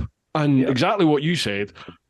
How'd you do this? What do you do? Yeah. And I remember that first 8 months to a year was the hardest thing I've ever gone through, because it was just us. There was, we had no family really anywhere near us, and all of our mates were 20, 21-year-olds. They were all at uni getting pissed. Nobody had a kid that we knew. Yeah, and that's actually... It's funny you said that, because it's already sculpted our life. We're in Colorado at the moment, and it's 17-hour drive from Jenna's family, and it's just us. When I worked at Triumph, we had one of the best company cultures I've ever had the pleasure of experiencing. Every company is like, we're like a family. But Triumph, it really was. It was amazing to be there, and we had an incredible support system. And then Atlanta's like 8 hours south of Jenna's parents, but we had a really, really good support system. And out here, we have nothing. We don't have any friends, really. Don't have any family or anything. Where are you now? We're in Colorado right now. Colorado, yeah. And it's a beautiful state. And we came out here as a couple because it's like there's snowboarding and dirt biking. It's going to be sick. And then there's a kid, and it's like, fuck, we're not going to be able to do any of that. And we are, but it's going to be very different how we do it. Yeah. So we've actually taken the decision to move back to Kentucky, back to where Jenna's family are, because then they can help. It takes a village, right? So 100%. And that's the thing. It's I'm extremely excited, but now every decision I make can directly fuck something up that I really love and care about. Yeah. And that's the biggest thing I'm realizing is like every decision I'm taking is for Cecilia. he's not even fucking here yet, and it's already changing me. So it's extremely exciting. You know, a lot of people have done it, thankfully, but I know my skill set and I know my thing on a motorcycle, and I'm totally fine with going and sending it across the thing. But with a kid, I'm like, fuck. Yeah. Yeah. It's something else there, isn't it, in your mind? And yep. Yeah, I can, it's weird because I don't want to put the markers on anything. I don't want to bring it down here. Things didn't work out between my son's mum and I, so we ended up drifting apart. But you know, we get on fantastically well now. But yeah. my son grew up with me basically living in London and his mum in Glasgow, and he lived in Glasgow. And you know, it's weird that he's now a man. He's now 25, be 26 soon, and you know, it's like, I've not had that big input into his life, you know, like from about the age of 12, 13, I suppose. He didn't want to spend every month, you know, come down every month for a weekend to see his old boy, and he didn't want to do any of that. He didn't want to come down and spend all his summer holidays with me wherever I was. He didn't want to do that. So I ended up spending less and less and less time with him. And it's actually at the stage now where he's 25, 26, where he's like, you know, I think I'd quite like for us to go away and do something together. It's just because I don't think I even know you anymore, you know. And it's like, oh, fucking hell, that's my son saying that to me. And you're like, oh shit, right. So it's a weird thing in that I'm a dad, but I didn't have that whole family experience that I grew up with, you know, the one that you want your kid to have. So it's weird. People ask me for advice when they find out they're going to become a parent, and I'm like, I can't really give you the advice because I'm hopefully I've not had the experience you're going to have. You know what I mean? It's like, but it's a constant school day. It's just you're always learning, and I've never ever felt like I've nailed it. That's my approach to most things. Is like I'll figure it out. I don't let myself fail. Yeah. So that's a positive. And also, there's not many people like me that make the decisions that I make. So there's probably even less that they're going to raise a kid like me, and for better or for worse. So I take advice on terms of like, fucking purifier do I need? You know, like what do I need on these? Like what do I need to do to make Jenna's life easier? Do this, don't do this. Cool, sweet. But outside of that, I've already read the baby books, and basically all they say is like, these are all the ways you're going to kill it. Just make sure you're there to pay for stuff. Sick. Like and you know, like there is a part that's just like, I'm just going to figure it out. But it does feel like the biggest decision in your life you have to wing. You know, then it's like there's an accepted unspoken element of winging. Absolutely. Which thankfully, that's what I've been doing since I jumped out of the womb, is winging it and figuring it out. So we'll be fine. Is there any other way? Exactly. Right. Cheers for that one, Patrick. Next one, Smoky Gun.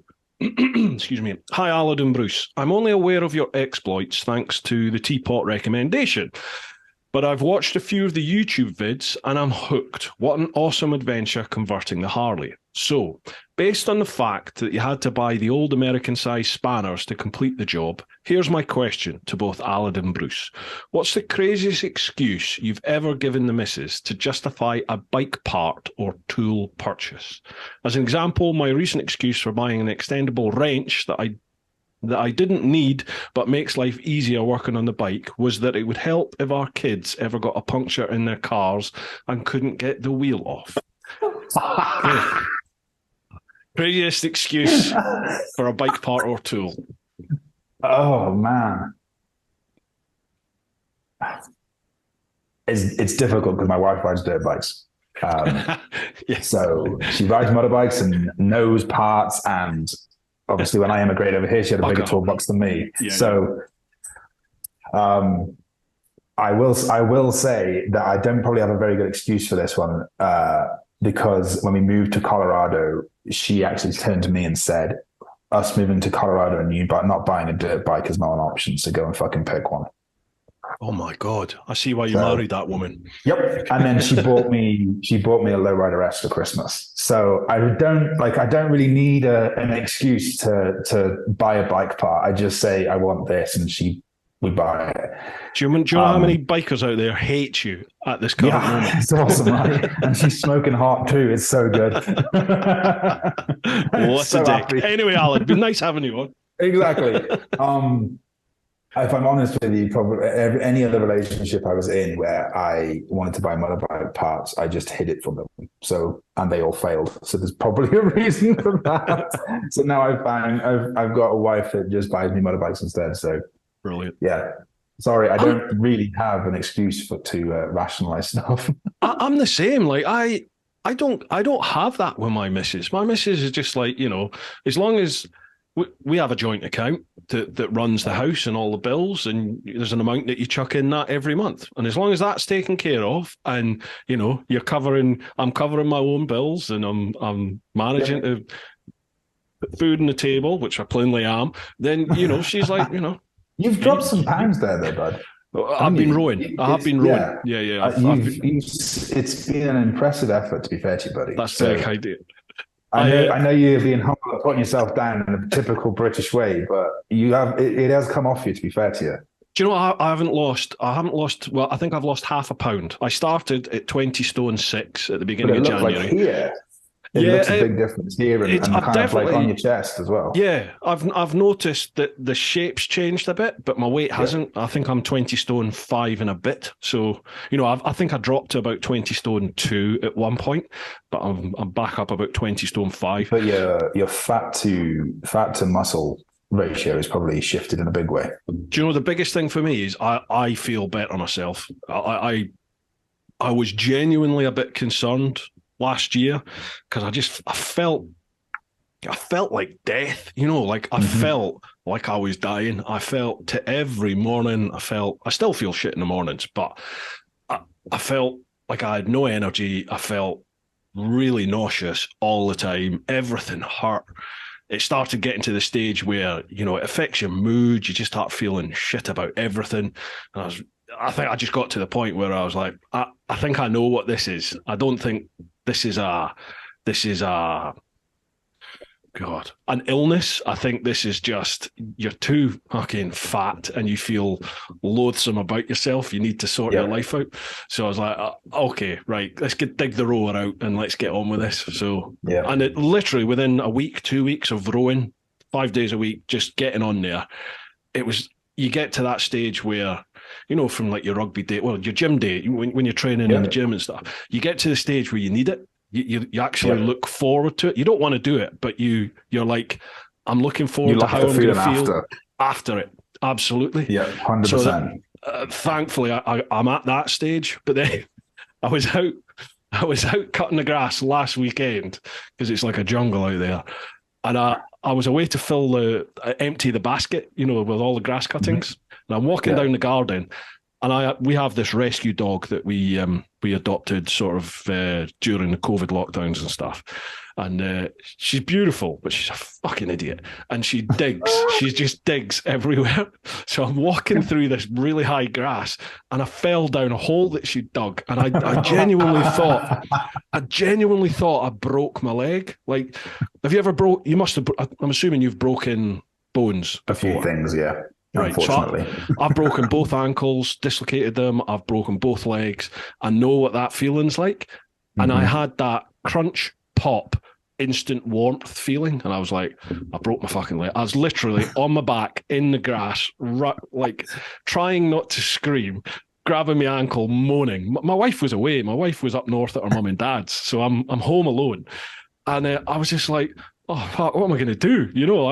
I had to try and stand up and hop all the way down the garden back into the house without killing my dog, and just literally whack a pack of peas on it for the weekend. As luck would have it, this is almost a week later, and as you can see, I'm okay now. I'm fine. But I tried rowing on it the other day, and it was just, I was basically rowing with one leg, and it's like, right, this Just give it the rest of the week. Give it a bit more time. Yeah, maybe get an ankle support strap and you'll be grand. See, I used to do that at rugby because I played second row. You know, when you're jumping in the line out, when I'd land. Yeah. Once I did it once at rugby, once I like popped my ankle out once, it just kept going. And I always used to wear those like solid plastic like braces around your ankles. Yeah. And that's probably the worst thing I ever did because I think it's weakened my ankle because my ankle will just pop out and in quite easily now. You know, like your shoulder can do it sometimes once you've done your shoulder. Yeah. So, I'm just going to leave this one now and just I'll be back on it Monday. Get those resistance bands. If you get those, like, because Lidl or Aldi are doing, you don't need to buy the expensive ones. Get the resistance bands, and then I put it like around a chair leg, and then like if you're sat like that, I'll go like that way, sideways, side to side movement. Yeah. Gotcha. Because I did both my ankles, and I literally trained my ankle back to the point that they can change gear and use a rear brake. So if you see me walking in the morning, I walk like an old man, but I can change gears. So I don't really fucking care. I've got like, I think it's my left leg. My foot is actually set at an angle like that. So if that's my shin coming down, my foot is set. So I basically walk on the edge of my foot because they set it wrong when it broke. And they said, "Oh, we'll have to re-break it and set it right." And I was just like, "No, you're not. Just no, it hurts. I'm not doing that again. I'm fine. Like I just want to get this fucking cast off and get me back to normal life." So I think I was about 15, 16 at that point. So I've grown up walking on the edge of my foot. It's so weird now. Anyway, how did we get there? I don't know. But was it smoking guns question? Apologies to him. I don't have a good story, but I do love his excuse that it's easier if they need to change the tire. Yeah. I think that's fucking brilliant. So good on you. Right. He mentioned rally duck. Yeah. What is rally duck to those not in the know, the uninitiated? What is it? Rally duck started as a piss take. It started out, obviously, as I touched on, I did some training for different companies and different people, and then kind of stepped away from that. And I'd just got a relationship with Revit as a development rider. And the guy from Revit, super, super nice guy, they're based out of the Netherlands. He was like, "Well, so what are you going to do?" I was like, "I don't know what do you mean? I'm not going to do anything." He's like, "No, you need to do something. You need to, you approach things differently. You need to do something." I was like, "I don't know." And he's like, "What about like one-on-one training? Just like kind of just threw it out there and just got my head thinking." And he knew exactly what he was doing, but it just got my head thinking. And then I thought back to the way I trained, the way my dad taught me, and it was never like level 1, level 2, level 3. It was very much like, whatever you need, we're going to work on that today, and we're going to cater to the issues you have. Like you can be exemplary at high speed corners and then shit your pants when it comes to ruts. Like all these different things that no one rider has the same issues. They all have a hang up. There's similarities. But then I noticed kind of typically women riders will decide they want to learn to ride a motorcycle. They will learn to ride a motorcycle and then they will continue their training. So the level 1, 2, 3, 4, etc. works really well for them because they're progressing through it. Whereas most men are boneheaded and come to training once they've been riding for X number of years. So they could be a level 4 at some things, but then they're level 1 at other things. So they go and do a level 1 and they get nothing from it, say it's shit, never go back.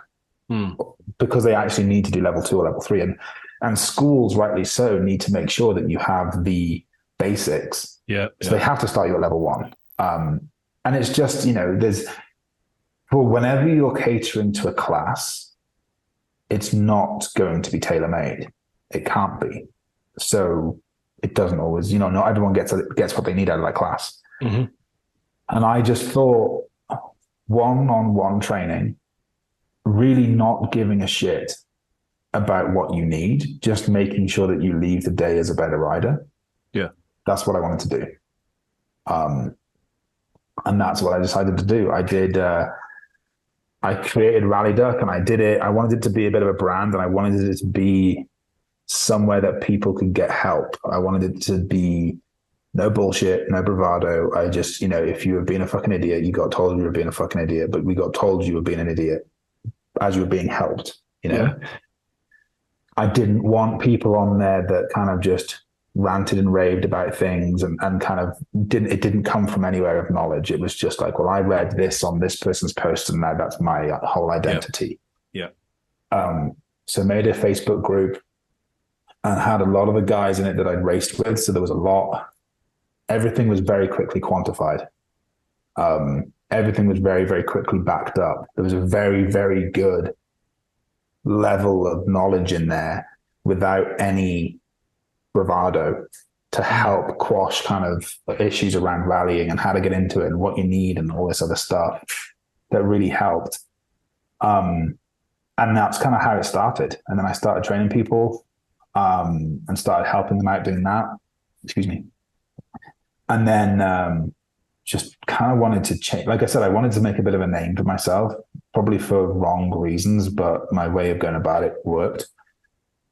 And then wanted to just kind of change people's thought process on the industry and the way they approached things and the way the adventure bike community felt a little bit stale for a period of time. And I just didn't feel like it was always a very friendly, fun place.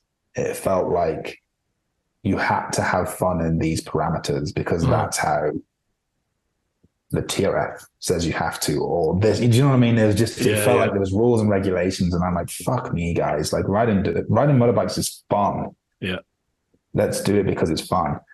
100%. And that's kind of how it started. That's why I called it Rally Duck, because it pissed people off. Like everyone, when I was going to call it Rally Duck, everyone said it was the stupidest name in the world.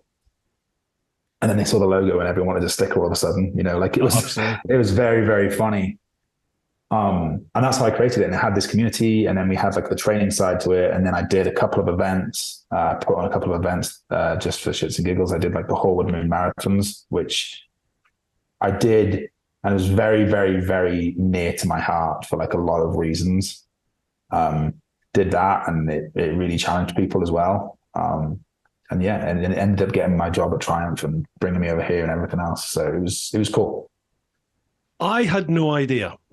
that of that side of Rally. In my head, Rally Duck was the Harley bike series you did with Ollie Moto. I had no idea that there was like a school instruction. The Rally Duck Harley was the last part of that. Wow. Yeah, so it had all of that. I set up a event called the Horwood Moon Marathons. So my dad's nickname was Moon because of Morgan the Moon.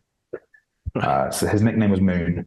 And then there's a little bit of a story to this, but basically me and my dad, like I was about 8 years old, we went to a race, like a local Hare and Hounds, and it was in 8 years old, I didn't know where it was. I didn't know anything about it. It actually turned out to be the forestry that I lived the closest to. It was the forestry that is the opening credits of the Harley build that you see me ripping around. It's that forestry. Yeah.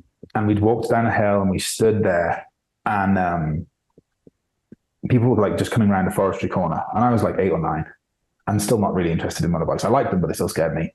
And I remember this guy coming around a corner on a bright blue. It was like first or second lap, bright blue, either YZ or WR426, old school dirt bike. So it wasn't even a 450 by this point. It was like 2002 probably. And he was in all blue gear and he came around the corner and he was sliding. He was like, the back wheel was sliding. He was pretty much sliding to the stop. And I can't remember if he waved or not. Doesn't really matter to the story. But he came around the corner and went off up the hill.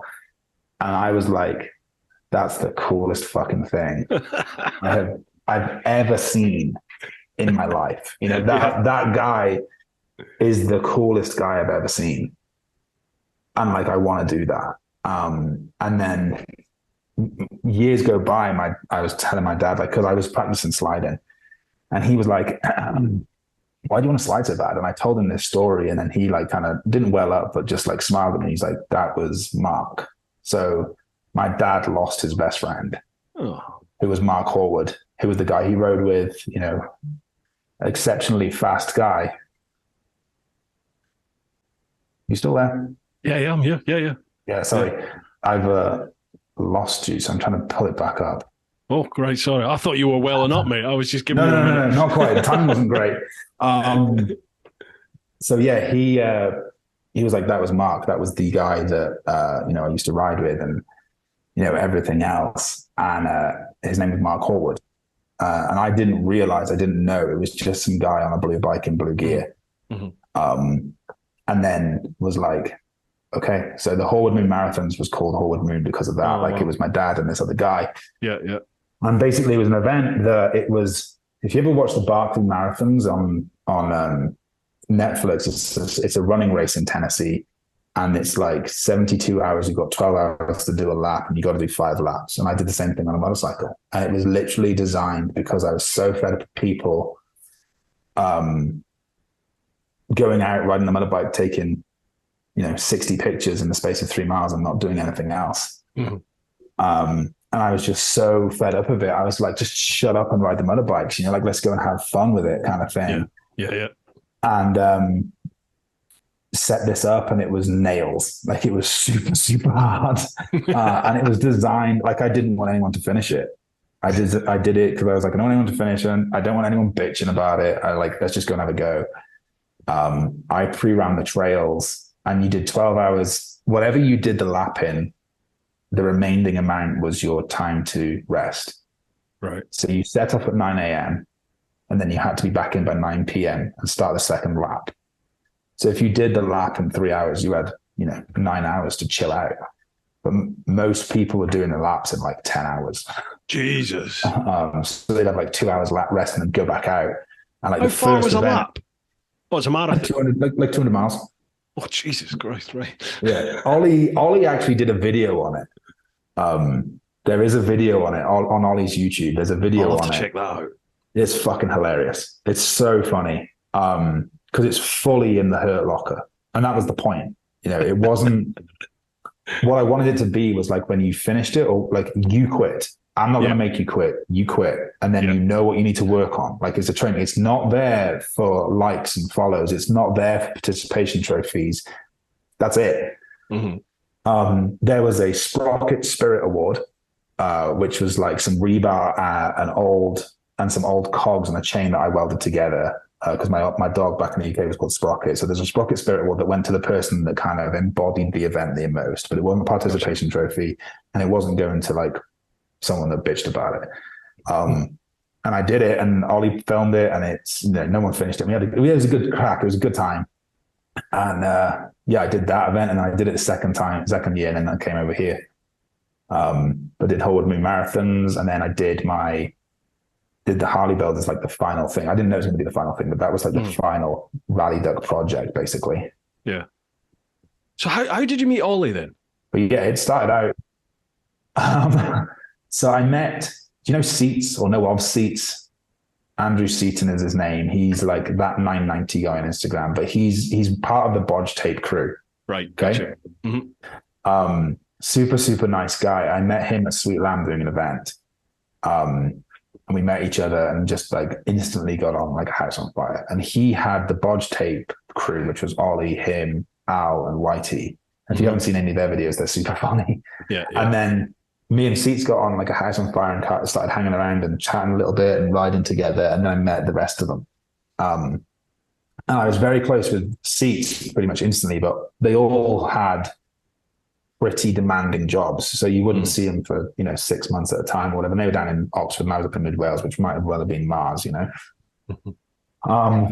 So kind of didn't see him a lot. And then whenever I caught up with Ollie, always had a good time, but just didn't see him a lot. And then I literally had this stupid idea and was like, I think Ollie might be about this, and just had it on the couch, called him up and was like, would you be interested? And he was like, yeah, probably. I was like, sweet. And it was like a red rag for a bull, wasn't it? So 2 days later or 2 weeks later, whatever it was, I called him up and I was like, right, we're fucking doing it. Like, here's the bike. And he was like, oh shit. So come on then, for anyone that doesn't know about this, what is this that you're talking about?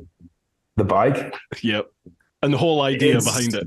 So the whole idea, again, Rally Duck was totally there to be tongue in cheek. It was there to be what anybody else couldn't couldn't be or wouldn't be because they didn't want to piss off, you know, sponsors, or it was just totally free. And Rally Duck was totally backed by me.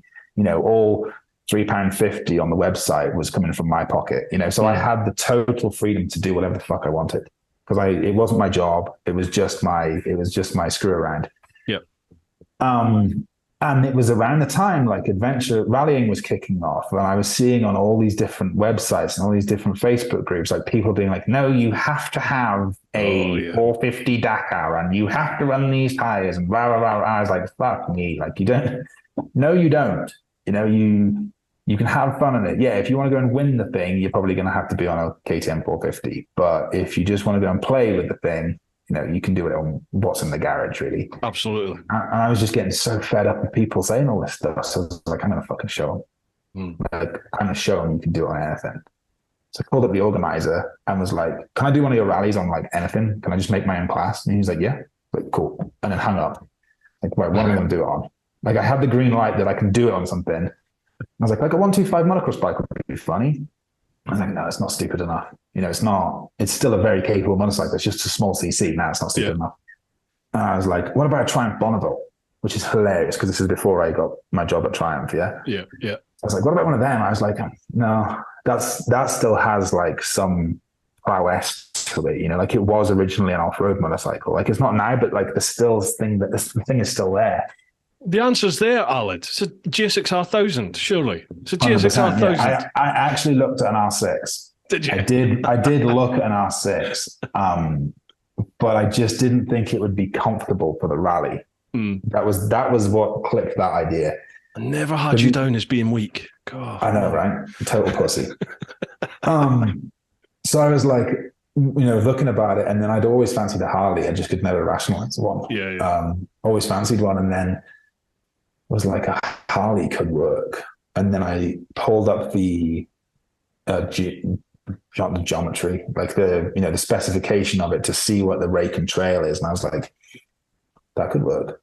Because the rake and trail of a Sportster is the same as a KX500. And a KX500 really? won Baja. Like, yeah, it's a Baja. It won Baja like 6 times. So I was like, that could work. And then started looking into it. And like the great thing about Harleys is that everything's been done from. You know, any custom part that you could need for Harley, you can buy off the shelf, pretty much. Whereas an R6, not so much. You know, even if you just want, you want to do what? even if you want motocross pegs for an R6, nope.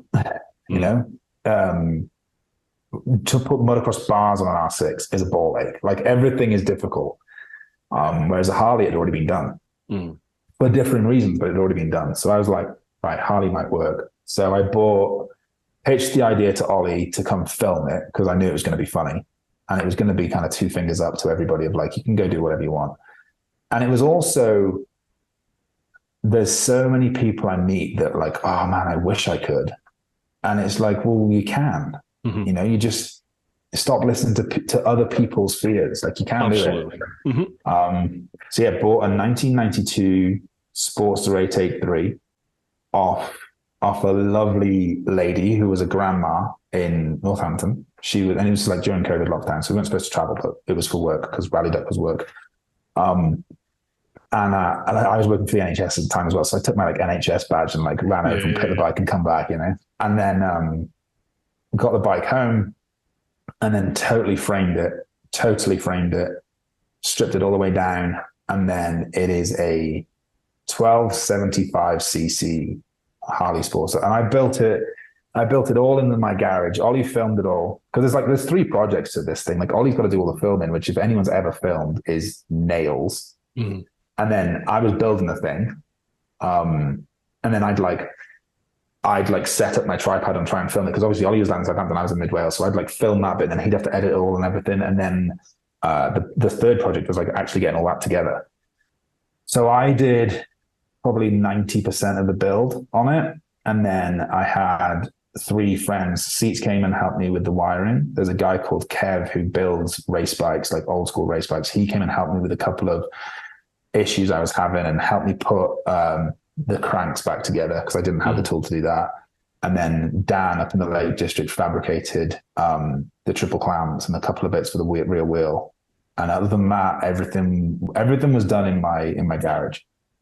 So yeah, stripped it down, framed it, and then built it back up to a 1275, 125 brake horse at the rear wheel, 385 pounds soaking wet, fully FIM rally compliant Harley Davidson Sportster. And it has 12 inches of travel, and it has a 37.5-inch seat height. So it has 2 inches more travel than its KTM 1090, and it has a 3-inch taller seat height. It puts out 15 more brake horsepower, and it weighs 40 pounds less. It is a fantastic looking bike. It genuinely, that is one cool ass looking bike. You got to be happy with that. I appreciate it. Yeah, it's the first bike I ever did, and I just tried my best, you know. Wow. And I watched like Overhauling on the Discovery Channel and like American Chopper and all that shit, and they make it look so freaking easy. And I was like, I can do this. I was like, this is not easy. I'm looking at a picture of it now while I'm chatting to you, and it's just such a good looking bike. Yeah, it's. I knew how I wanted it in my head, and I really kind of spent the time on like the artistic side, you know, like really making sure that it still looked like a Harley, because a lot of the Harley Dirtsters don't. They look like a Sportster that someone's bolted a dirt bike front end to it, whereas I wanted it to look like a Harley dirt bike, you know. So really spent the time making sure the lines worked and making sure the black, all the Cerakote black matched and all the chrome matched, and like the tank still had the Sportster drop, because like the tank had to carry the correct capacity to go rally. So we couldn't just put a Sportster tank on it, so we needed to fabricate the tank, and then I needed the seat to be like a dirt bike seat, but I still needed it to look like the Harley line. You know, every motorcycle has certain characteristics of lines and sounds that make that bike that bike. You know, you hear a Ducati start up and you know it's a Ducati, and you see it go by and you know it's not a Honda, it's a Ducati, even though it's the same red. So I wanted that to be that with this Harley. I wanted it to be like, that's a Sportster, but it's not a fucking Sportster. Like, And the proof in the pudding of it, so Harley Davidson UK lent the bike once I completed it. It was on the Rally Duck stand at ABR, and then Harley Davidson UK asked it to go on their stand with the same, like when they were launching the Pan America. So it went on the stand of the Pan America, and then quite a few people came up to my bike, because they put it in the back and they walked straight past all the Pan Americas to my bike and were like, is this the new Pan America? And Harley were like, no. I know which one I'd rather have, mate. I'll tell you that right now. Yeah, it is the scariest motorcycle I've ever ridden. Is it? It was fucking terrifying. Have you got it have you got it stateside now? I've not got it here. It's in my dad's garage under a dust sheet. Oh, are you kidding? Yeah, we will pull it over here. Like once you stop moving around and get things settled in. Cause, you know, I was originally coming here for 3 months, but like, once we get settled in, I'll get it over. But yeah, there's 4 people that have ridden it. That's it. And there is qualifications to ride it. You know, not written down qualifications, but like for me, like not just anyone can ride it. You know, it's, I get that. It's pretty scary. Folks, if you want to see this incredible journey the lads went on with this, and you want to see the whole story and how it unfolded, head to Ollie Moto's YouTube channel. There's a whole playlist there. I think there's 7 or 8 episodes, 9 episodes. 14. Like is it 14? Sorry, it's 14. Yeah. There's a long time. It's genuinely, I've had Ollie on the podcast and I've chatted to him. I genuinely think it's one of the best motorcycle series out there. Never mind just on YouTube. It's fantastic. I really appreciate that, because there was a lot that went into that. You know, there was a lot of sacrifice from both parties. You know, neither of our efforts should be undersold to the others. You know, there was so much effort in building it, and there was so mumuch effort in making the series. And without either of us working, it just wouldn't be the same result. And it was, you know, it was like a 40-year-old marriage for me and Ollie by the end of it. You know, we were sick of each other, and we'd had arguments and all that stuff. And then we kind of stepped back and was like, actually, it's pretty fucking cool. Yeah. But the reach it hasn't received was heartbreaking. Because I think it's pretty cool, and I'm pretty harsh judgment on what I think is cool, but I think it's pretty cool. I know all about that. Nothing else. It's infuriating, isn't it? When you have that connection with a bit of content and you think to yourself, this is fucking good. You know, like this, you try to take yourself out of it and just look at it objectively and you go, this is fucking good. This will do well. And then it doesn't attain what you thought, hoped, wanted it to attain. 3,000 views on some of them. I think it's which is criminal.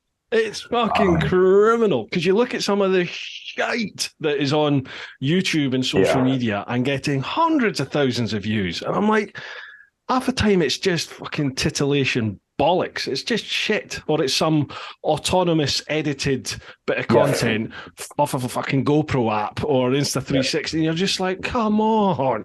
And that's the thing. It's like it's so real. Oh, you know, we didn't hide anything. It's properly two idiots, two buddies, you know, building a bike and actually producing something pretty damn cool. And then the video producing something cool as well.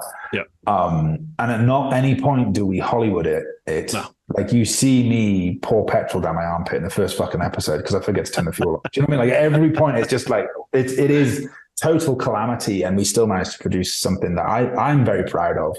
So it should be.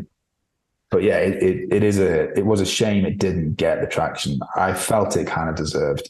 The bike itself is cool. I said this to Ollie. I think that is going to be a slow burner. I think at some point that is going to it's going to pick up traction, and it will go once. Yeah. But it needs that initial push. Yeah. And I was hoping, you know, not blowing my own trumpet, but I was hoping getting Ollie on the podcast. Podcast doesn't get massive views, but obviously my teapot side of things does quite well. You know, it's got a good reach. And I was hoping that by getting him on the podcast and getting it out there, it could get that initial push. And then the YouTube algorithm would go, oh, hang on, people are showing an interest into this, and start chucking it out to the rest of my audience and people that, you know, we'll look at other motorcycle channels, and but it just didn't seem to do it. It's like, fuck. So, folks, down below, if you're listening to the podcast, check out the show notes. If you're watching the video, have a look at the vid description, and there'll be a link to the Rally Duck playlist. Watch it. I mean, if you're not hooked with the opening 5 minutes, it's probably not going to be your cup of tea. But the opening 5 minutes is me sliding around in the forest and then telling you we're doing a Harley build. It's mint. It's mint. I remember watching it, and literally I wrote off the rest of the day. I sat and watched everything back to back. I appreciate that. Yeah, it's awesome. I think I went back and watched it once. Did you? I like, because he'd send me, you know, like when we were first bringing them out, it was like every Friday I think they were coming out. Kind of watched them then, but like episode 1 dropped and it was still just a rolling chassis in my garage, and it was like, oh fuck, like I've got to get moving. I was working for the NHS, and it was during the mass vax time. So I was putting in, you know, 10-hour days at the NHS roughly, and I'd literally come home and I'd spend another 7 to 8 hours in the garage every day getting the thing built. And I know Ollie was doing similar timelines on the editing. So I never really got to like enjoy it, because every time I'd finish watching an episode, I'm like, fuck, it still looks like that. And there's another one coming out next week. You know, I gotta get busy. Yeah, I get that. So I watched it back once just to kind of be like, oh yeah, we did do that, and oh yeah, that did happen, and yeah, that was pretty funny. So, but yeah, it's nice to hear people enjoy it still. I still get people chatting to me about it, saying, you know, I knew nothing about it till they heard about it in the podcast and stuff, and they're just like, it's fucking amazing. Everyone's of the same opinion. It's like, why is that not got hundreds of thousands of views? That's good. It's good to hear. It was produced for people to enjoy, so that's you know, ultimately it's to like get people thinking, could I do something similar? You can, like, because that's, you know, in the video you see I literally go and buy the right wrenches and like and have to figure it out. I built that entire bike. I built off Haynes manual and YouTube videos, the entire thing, and just figured it out. Brilliant. Love it. Yeah. Right. Debbie Clegg. Hello, Alec. Hello, Bruce. Cheers for the Rally Duck series link. Me and my blokey Ian really enjoying watching the HD conversion. Not quite got through to the end yet, though, but huge admiration for the work you guys put in. Great entertainment, too. Cheers, Debbie. You timed that one perfect, didn't you? I did, didn't I? I did that. Do you know, as we were chatting about it, I was scouting down because I could see rally duck in the opening sentence, and I was like, oh shit, what are they asking in the next one? Because I really should pre-read the questions, but part of me doesn't want to, just to keep it. It's much more fun to do this. Yeah, because it's a real reaction then, isn't it? 100%. Question, please, to Alec. What is commercial diving? I've never heard of it. It is getting paid money to sink and breathe. Basically, any construction site role is typically required under the water. So any if you think inshore, anything that has happened to form the bridge on top of the land that you see has had to happen underneath. So bricklaying, shuttering, concrete pouring, all of that has had to happen under the water as well. Sometimes when it's initially built, not as much because they'll dry dock it, but then in terms of like running repairs, they won't block off the water and let you repatch up the bridge. So an idiot like me on the end of a string jumps in and concretes it back up. What sort of depths did you work at? I have been in canals where if I was drowning, I'd stand up, and I have been down to over 1,000 feet down. So all the way, all across the board. Shitting me, 1,000 feet down. How long did that take you to get back up? You have to decompress, wouldn't you? Yeah, 27 days. There's a bit of time. There's not a lot. This is where Harley ideas come up because you've got a bit of time to think. You literally just have to sit in the decompression chambers, don't you? For days. Yeah. So you're not wet. You're not under the water, but so they ship you back and forth. But that's kind of you're at pressure and they bring you back up. Have you watched The Last Breath? It's fucking terrifying, but it's very good. It's very, very good. But yeah, it's good. Did you know about that story before you saw the film? Mm-hmm. Yeah. It's a very, very good story. I think it's on Netflix, isn't it? I think it's Netflix or Amazon. Yeah. If anyone hasn't watched it, I wasn't doing that all the time. But if anyone wants to watch it, and it's true, it's true. It's 100% real life. Yeah. Which makes it even more insane. Yeah, and the guy's being interviewed on it, so it's bang on. But it's very, very good. It's about a diving accident. I won't tell anyone else anymore because to go watch the film, it's a lot. It's worth an hour and a half of your time rather than sitting there and watching, Come Down With Me, throw that on. Do you know, I was going to explain it, but I think you've done the right thing there. You need to watch it, folks. Just find it. It's called The Last Breath. It's a diving accident, and the humanity that involves in tragedy is very well calculated. Totally. The guy should not have survived. I mean, no. I think a lot of people. Spoiler alert. Yeah, good. Actually, yeah. Spoiler alert: he survived. Well, yeah, but you said he's being interviewed, so he plainly did. That's pre, though, wasn't it? Before he had the accident. Exactly. Yeah. So what Tell us about the accident. Now we're going to go and kill you. Yeah, it's called The Last Breath. Just watch it. Amazing. Also, random question to both. If you were a cartoon character, who would you be? One that's already created or a character you could create yourself? Wishing you both a happy chat and success with all you continue to do. Okay, so cartoon character. Daffy Duck. 100%. What is the duck fascination?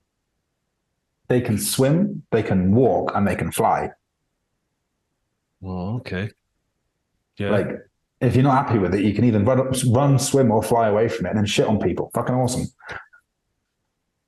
Fucking best animal. Best animal in the world. But yeah, and Daffy Duck's just awesome.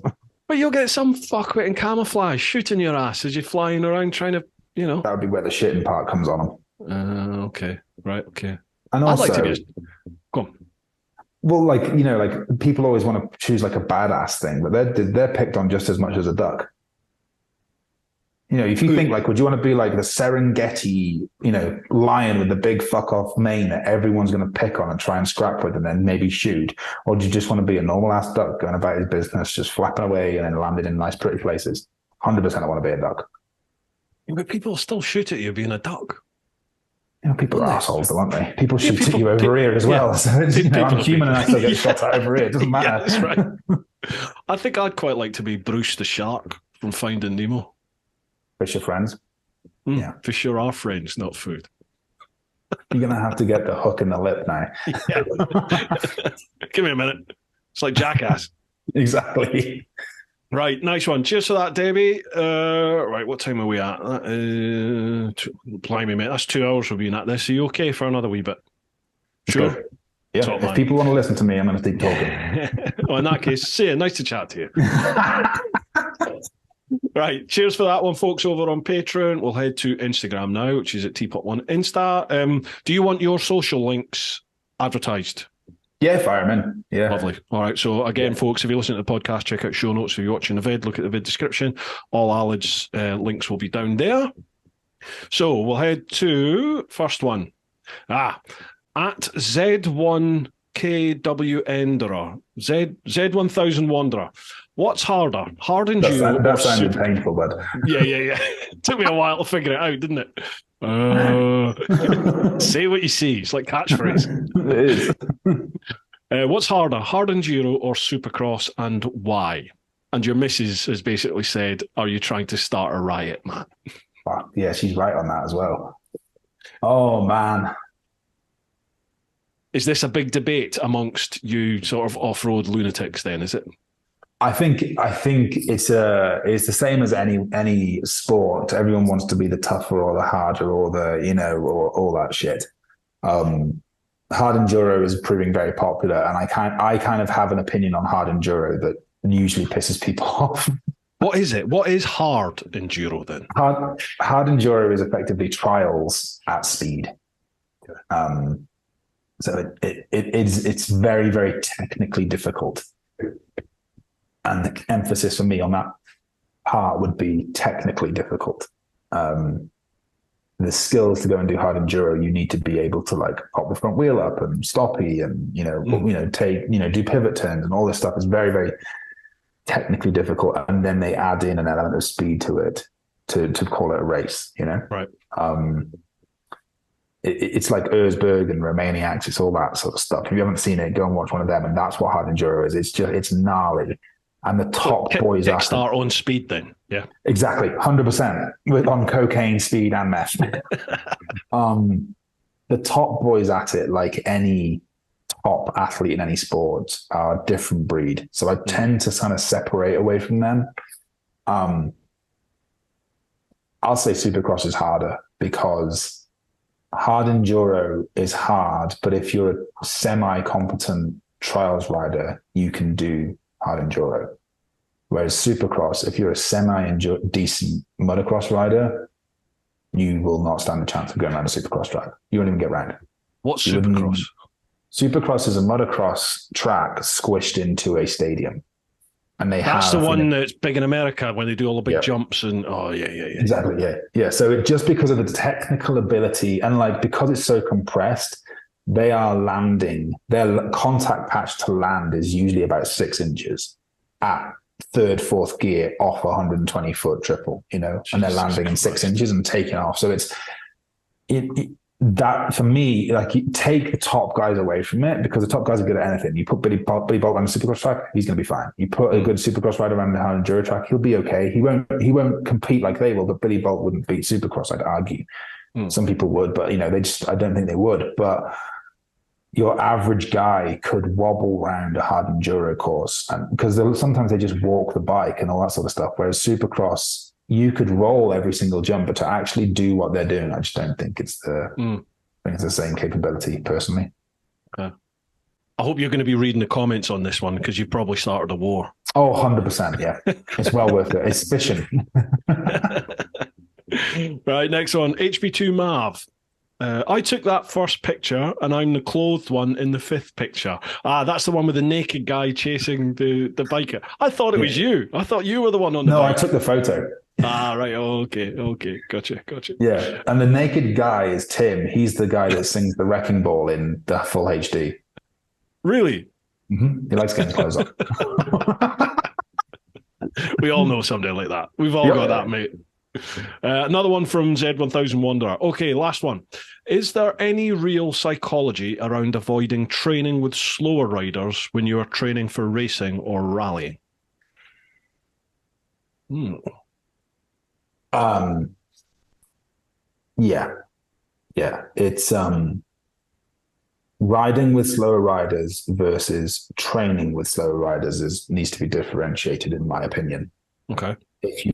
If all you do is train, the fun comes out of motorcycling, and everyone follows their riders like Johnny Ray and all that, and all those boys do is train because they're getting paid to do it. They have to train. Yeah.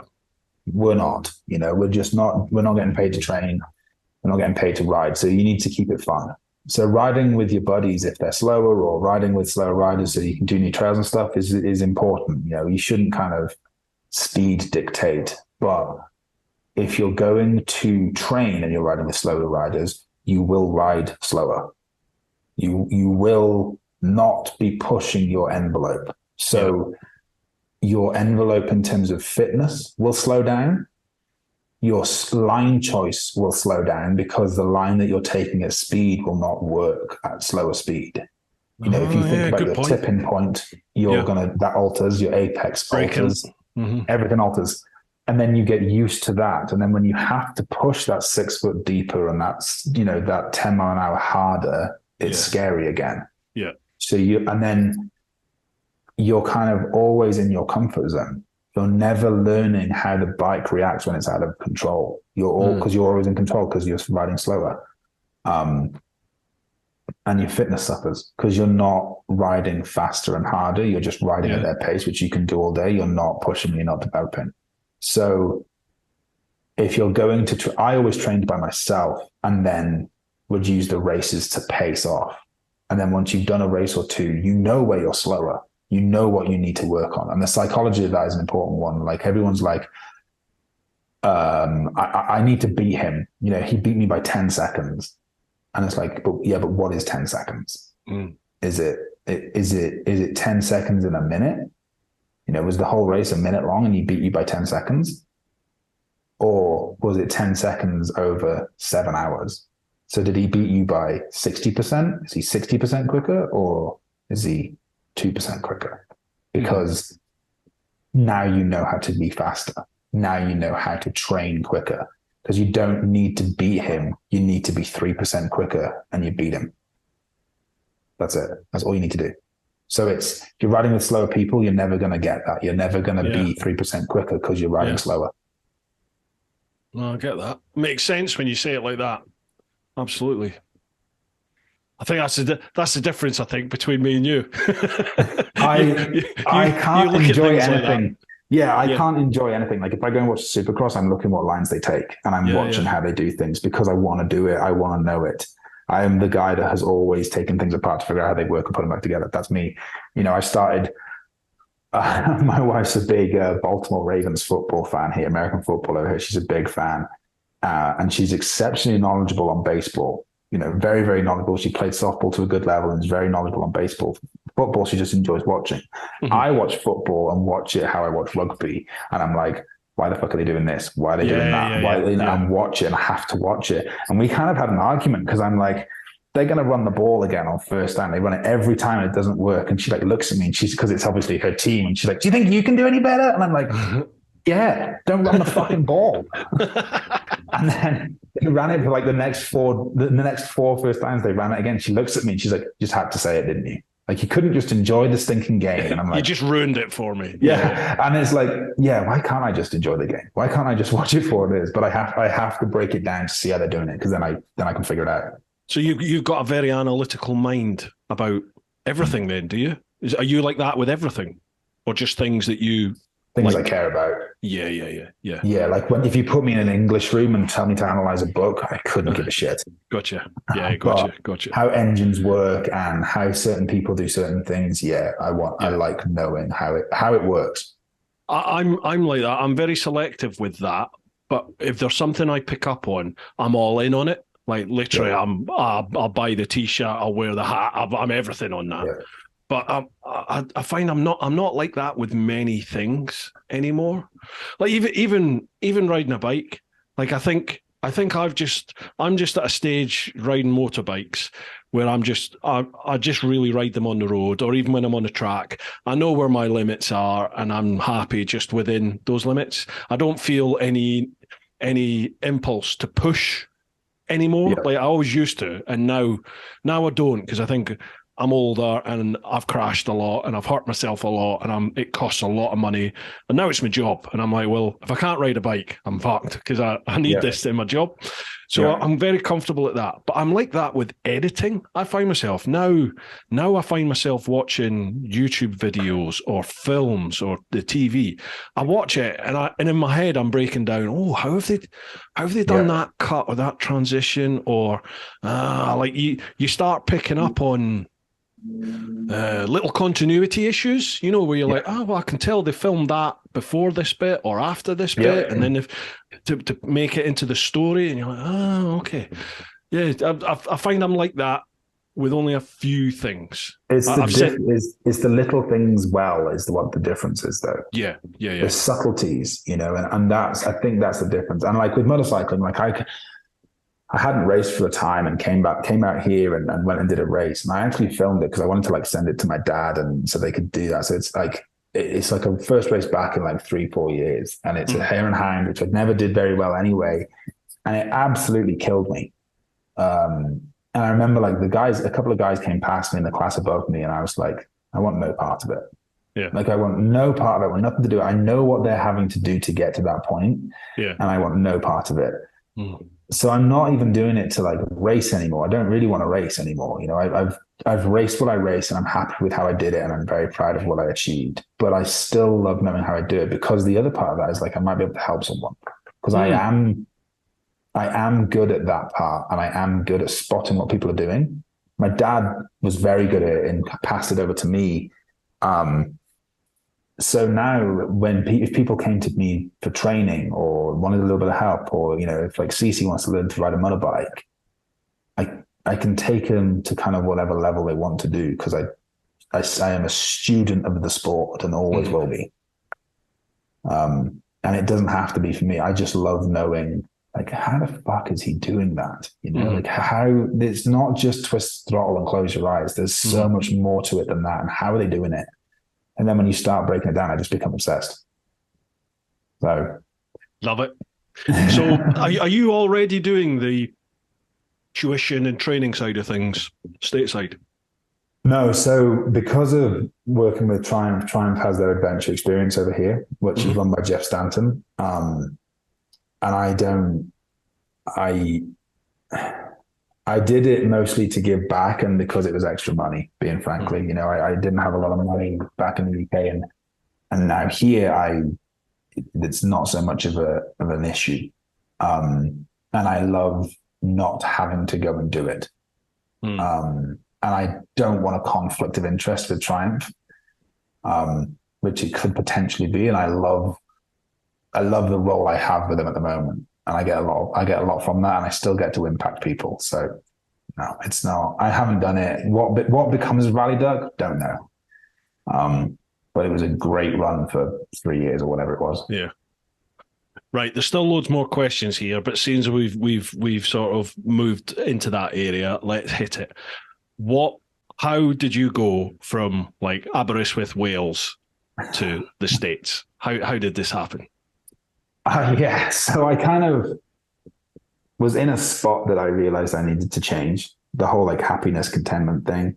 Me and Jenna were already talking. We were like talking via Instagram. Whoa! Rewind. How did this happen then? I'd always assumed. Yeah. Slid into the DMs. Yeah. I slid into the DMs and she ignored me, and then I slid into them again. And she ignored me. So I was like, well, fucking ignore this then. So I tagged her in a photo. Right. I tagged her in a photo. Photo of what, Alec? It was Revit clothing. Okay. It was Rev, because she was sponsored by Revit. So it was Revit clothing, and I tagged her in it. I was like, fucking ignore this. And she couldn't. So I was like, got her. So yeah, we were talking, and it was very kind of just friendly talking. It wasn't anything else for a long, long time. And then the one thing I will say is I can talk for Wales when it's like on my terms, but I very much enjoy my own peace and quiet as well. Yeah, I get that. Whereas whenever Jenna messaged me, I never like found myself rolling my eyes. I was always like excited. I always wanted to talk to her. So that was a good clue. But I was working for the NHS and I had Rally Duck, and Rally Duck was doing really well. And it was, the Harley build had kind of wrapped up. And I realized I needed to make a change to try and do something different, and it couldn't be a small one because the UK is too small. So I was kind of like, I've always fancied going to America and seeing that. And I just finished the mass vaccination project for the NHS. I'm a project manager. So I just finished that and I was exhausted. And I was like, I need to do something different. And you can get an ESTA, which is like a visa waiver program to come over to the US. So I put in for that. And I was like, I'll just go over for 3 months. I'll just go over for 3 months and just have a break. I was selling my house. I put anything in storage, but basically I had a Sprinter van, which had a dirt bike in the back, motorcycle gear, and like 3 boxes of, keepsakes. That was it. Everything else I'd thrown away. Because I was just like, I want change. And then COVID was still happening. So I flew to Cyprus. And by this point, me and Jenna had already agreed to like meet up and, see what could potentially happen. So I flew to Cyprus and had to quarantine in Cyprus for 14 days before I was allowed to come into the US, because it was still when this like ban on America was happening.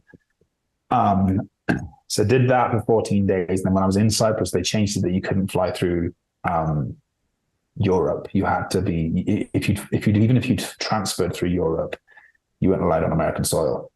So the only place in Europe that they fly out of to Cyprus was Dubai. So I had to fly from Cyprus to Dubai, and then I caught a flight from Dubai to JFK, and then we were meeting in Boston. So I caught a train from Boston from JFK to Boston. Yeah. And then we met and got on like a house on fire, and it was awesome. And obviously it's working pretty good because she's having a kid now.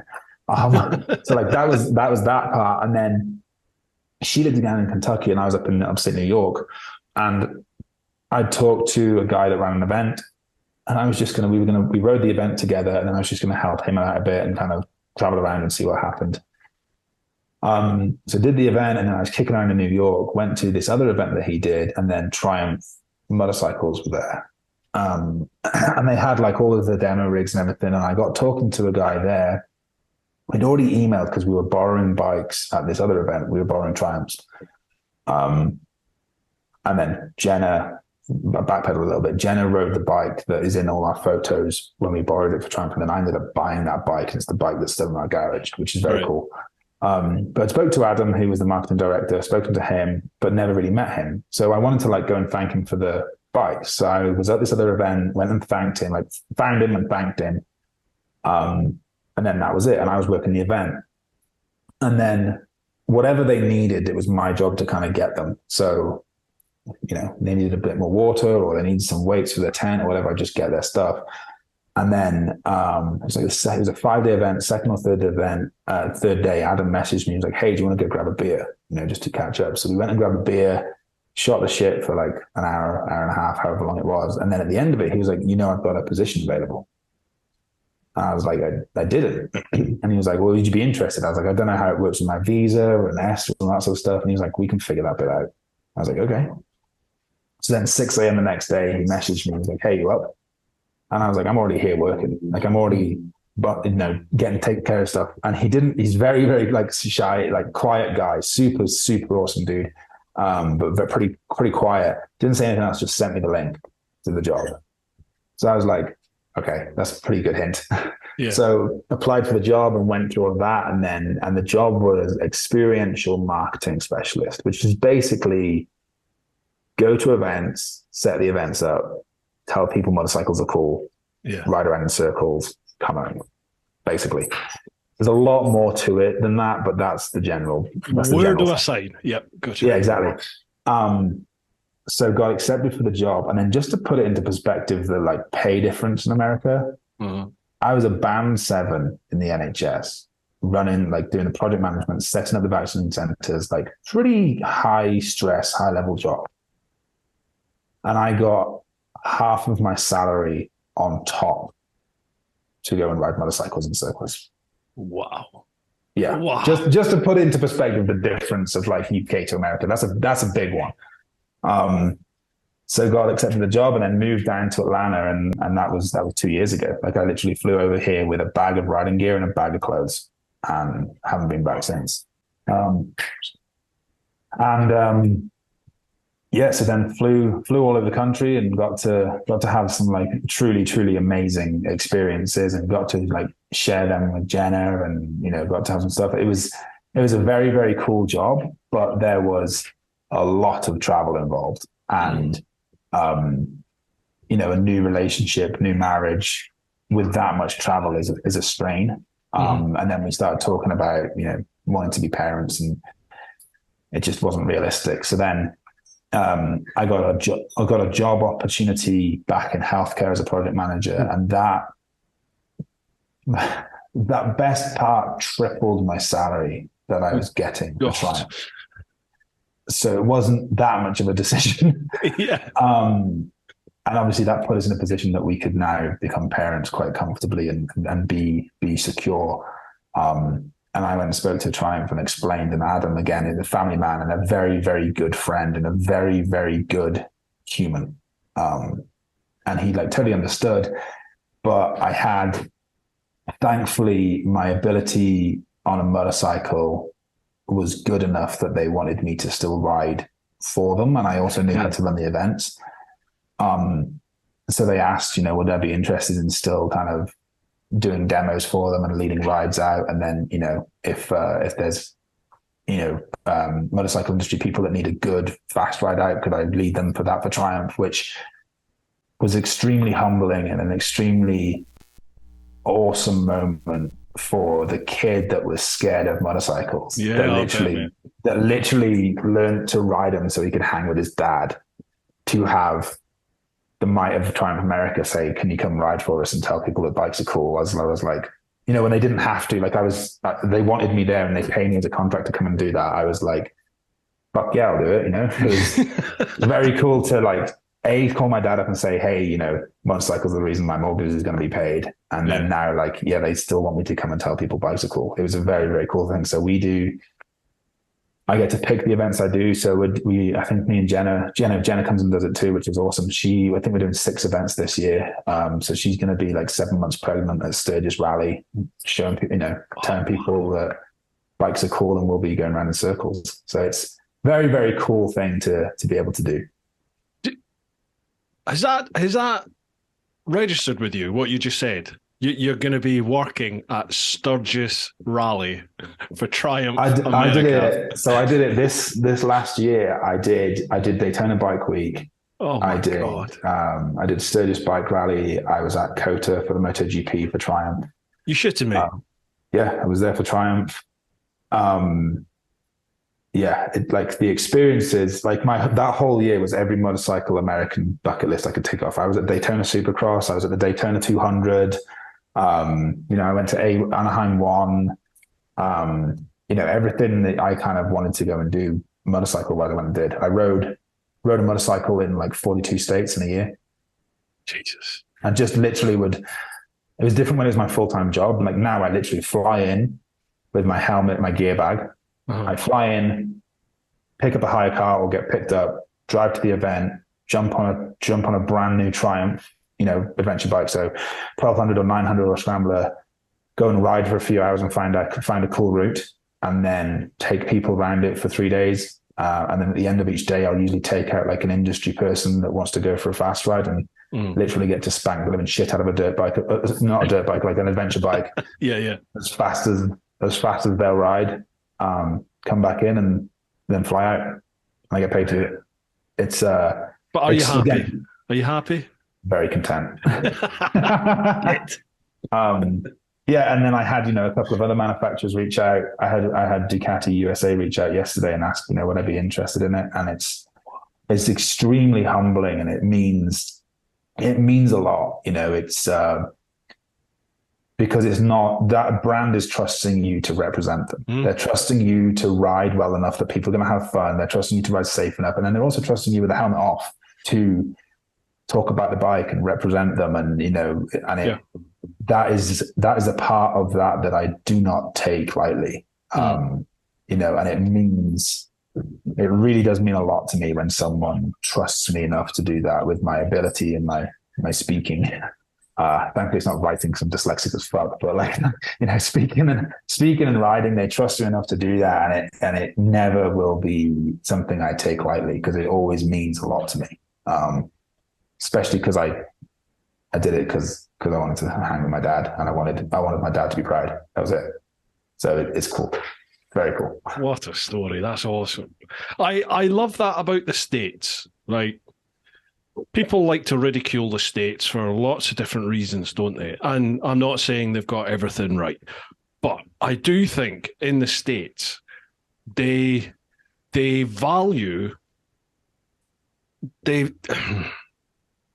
put value on someone who's good at something to an extent where, like in the UK, you know what the UK motorcycle industry is like. It's a very little close-knit little bubble, and they're opening the doors slightly, but it's predominantly, it's the journos, it's the PR teams. They all know each other. Yeah. Everybody just goes from one job to the next job within that little bubble. In America, it just feels like there's a lot more opportunities over there. In the 100%, they recognize achievement. They recognize like someone's will to do something or accomplishment. Someone that's accomplished something. Yeah. They're open to it. You summed it up really well there. They recognize people that are fucking trying. Yeah. You know, they really recognize that. They recognize will. They recognize talent, and they recognize that talent is not always connected to experience. And that's a big one. In the UK, I felt it was like, you haven't been 20 years times surge, you don't know shit. Yeah. And that's it. Yeah. And in America, it's like, I don't care what you can do or what you're telling me you can do, show me. And if you go out there and you shred and you can do it politely, cool. You on job? It's that simple. And I also think America's approach to things, and this is very broad stroking, and again, it's just my opinion and experience so far. But when I was telling people I was going to go do Rally Duck, when I was telling people I was going to go and do this Harley build, when I was telling people I was going to push the envelope just a little bit in the UK, everyone told me reasons not to. Everybody. Yeah. And you see the same thing. You'll have the guy that's been a chippy, you know, a carpenter for 20 years of his life for a company. And he tells his buddies that he's going to go and start on his own. And a lot of people will say negative reasons to not do it. And you're like, you fucking kidding me? And in America, I could turn around to Adam, you know, my boss at Triumph. I could turn around to him and say, I think I want to try and take a Triumph Rocket 3 up Mount Washington in Seattle. And he'd be like, fuck yeah, film it. And it's that simple. And that's not Adam, that's everybody, you know, it's that, you're going to have a go? Yeah. What do you need? Yeah. What do you need? We want to help you achieve this. If you're going to try, we're going to back you. We're going to give you everything you can to not fail. And that is ingrained from little kids. You know, it's that whatever you want, you can go and get it, but you have to be the one going and getting it. People will support you and back you, but you've got to put yourself out there first. And that's the big thing in America. Whereas in the UK, it does very much feel a lot more like, stay in your box, stay in your lane, don't rock the apple cart, everything's fine. Totally. And I think that's a big difference. Yeah, it annoys me a little bit. The bike industry over here, I try to take myself out it as much as I possibly can, because it just fucking annoys me. You have to play the game over here. You have to. Yep. I'm just not into any of that. I'm not into. I would say maybe we need to talk about this part off the podcast, but I would say if you ever need to start getting a little bit more help with manufacturers, you need to come to America, because Can you talk to my wife, please? Yeah, let's make it into a holiday. Like literally, like I've got an event at the end of June. You know, I've got an event at the end of June, and Ducati's going to be there, Yamaha's going to be there, Triumph's going to be there. And you could fly into Seattle. Seattle's beautiful that time of year. You can fly into Seattle and you can make 3 days of it, a motorcycle, and the other 2 weeks you can do whatever the fuck you want. You could go down, you know, California 1, Highway 1. You could go do that ride, fly back out of LAX. And 3 days, 3 days you'd make more connections than 2 years of the UK. Because the thing that people forget is that there are more motorcycles sold in California than the entirety of Europe. So no one fucking cares about it. Yep. The motorcycle industry in America is a whole beast. So when people are like, you're trying to do something in the UK market, it's just not big enough. Wow.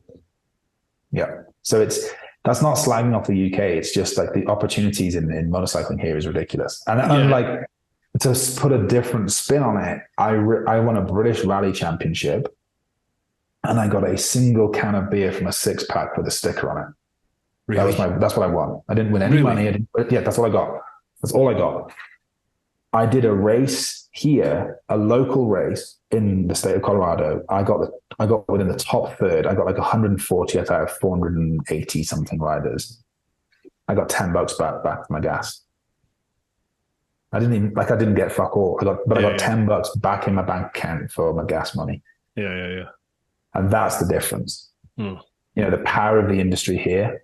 Could you imagine that every racer that goes there, if you get within the top third, you get your money, you get $10 for gas. Could you imagine that in the UK? You'd be fucking bankrupt within 2 days. Yeah. I mean, it's just logistics as well, isn't it? Here in the UK, the market is so much smaller, for sure. But I think, as you've nailed it there, it's a different attitude. It just is a different attitude. It's a different attitude between people. It's a different attitude between the industry. Yeah, it certainly feels more over there. As you've said it. Go for it. Yeah, go for it. Yeah, they're not going to do anything to start. They're not going to do anything to help you when you start. But as soon as you start, they're going to do everything they can. If you put, as long as you move your leg forward one step, they're going to help you. Oh God, shit. No, right. Let's go for a question, shall we? Get off this. Z1000 Wanderer, he says, if you could take attributes from every OEM and build the perfect bike for you, what would they be and why? Oh, and why is it a CRF 450X? So, well, every attribute from an OEM bike.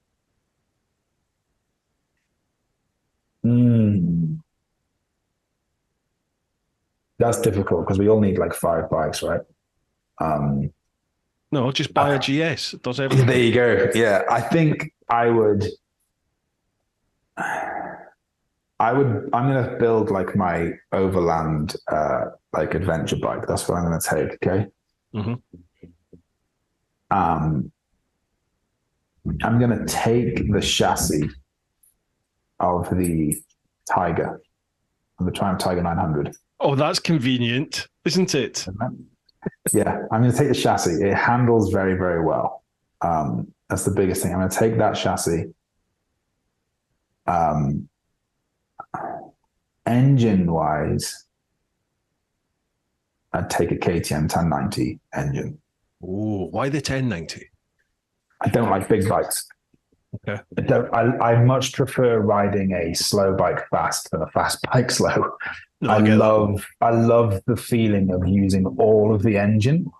And how I like to ride a bike is very, very tail happy. I love sliding the back end on a motorcycle. And that's my favorite thing to do. So coming through a corner, when you're at a certain speed sliding, you slow down by accelerating and you brake by closing the throttle. So, because the back wheel's spinning, yeah?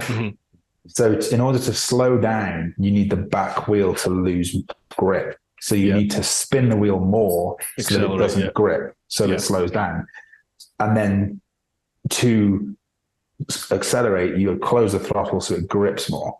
So it's counterintuitive. So you need a very, very predictable engine to do that. And you need total trust in that throttle connectivity. And to me, the bigger the bike, sometimes the less that connectivity is, and also maybe the less trust I have in myself to control that size engine. And then you can get into the whole, centrifugal force and blah blah blah blah blah. But to me, the 1090s, it sounds fucking awesome. It's still 1100cc, so like the fact that we're calling 1100cc midwake is laughable. But like it's got a very connected rear wheel. And I know I can hammer that throttle and I know what the rear wheel is going to do. Whereas the 1290, I'm hammering that throttle and becoming very faithful that someone's going to fucking pick me up when I shit it. So it's just like, I don't have to think, because as soon as I think on a motorcycle, that's a half second that I could have been braking or accelerating. Gotcha. So yeah, take 1090 engine because I prefer the midweights. I wouldn't touch a 1290 or a GS. It's just too big for me. I don't do two up Jenna rides. Don't do long trips because I don't want to go for a long time. I want to ride fast off road for a long time. I don't want to take cross country trips. So yeah, 1090 engine, Tiger frame. Really, really like the Tiger chassis. I would probably look at the KTM 450R rally tanks to pull the weight down. So I could have a full seat, like all the way up, like front to back. I could have a full seat rather than smacking my nuts every time I brake. I'd put 2118 wheels on it, whatever, pull out off whatever it comes on. I don't really care. But 2118, I'd make it chain drive because I know how to work on them rather than shaft drive. And then I'd take the 52 mil factory shocks off YZ450 KYBs front, and then the factory shock off the back. And then the factory suspension, would you? Yeah. Wow. Yeah, I'd take factory. That's the most important part. The most important part of the motorcycle is the suspension. So I'd take the factory suspension and then I'd get someone to tune into my weight. But yeah, factory suspension, like that much adjustability on the clickers. Yeah, that's what I'd do. Factory suspension. If I could only splurge on one part of the motorcycle, it would be suspension, and then tires. That'd be and then you touch anything else. Okay. I'd throw that on, and then I'd put like the old school like Baja headlight off an XR 400, just because it looks fucking mean, like Mad Max style. Okay, this is where we're going to start World War III. What tires would you put on it? Michelin Enduro mediums. I don't really care about knobblies on the road. I've dragged pegs on Enduro tires, but I really care about how they work off road. Yeah, and I trust Michelin tires with my life. Like that's my only caveat to when I'm leading for Triumph is that Michelin's go on.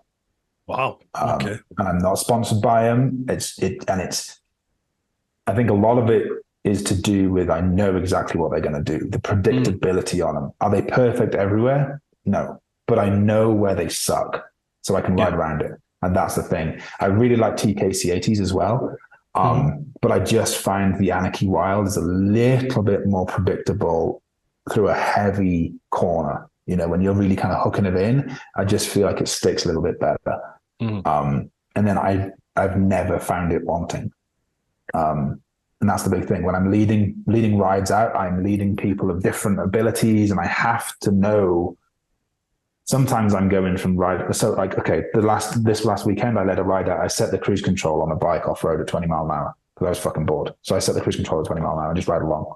Jesus. And then I take out Ronnie Renner, who's a freestyle motocross champion, and I have the same bike pinned at 116. So I have to trust the tires. Like I have to know what they're doing. Yeah. And then the same with someone else. Like if we come into a sand section, I can tell them, look, just pick your head up, lean back, and keep a constant throttle. The tire will not fucking move. I need to be able to have that confidence. So Michelin's. But again, not sponsored, not getting paid. Tried a lot of tires, a lot of great tires out there. I trust them and I know what they're going to do. I get asked all the time because I'm sort of known for being on the GS and riding a GS on the road and the track and trail, very light trail stuff. But people always say to me, "What's the best tires for the GS for this type of riding?" And I always say to people, these are the tires, like what you just said. These are the tires that I like. Yeah. But it's mental. It's all mental. It's like whatever tire gives you that confidence, or like you said, confidence because you know what it's going to do how it's going to react under certain conditions. If you're confident in the tire, you're going to be relaxed. And once you're relaxed, the bike will do its thing, won't it? Yeah. It will just behave. It will 100%. Right. You know, like with the enduro, with the racing, the Michelin Enduro Medium is the standard. If you go into a British Enduro paddock, the most popular tire you're going to see there is a Michelin Enduro Medium, because it does work very well, especially in muddy, sloppy conditions. It works phenomenally well. But I went and raced that like desert race, and that's what I put on, so I know what it's going to do. And that's the big thing for me is, there's such a difference in tires and also tire pressures.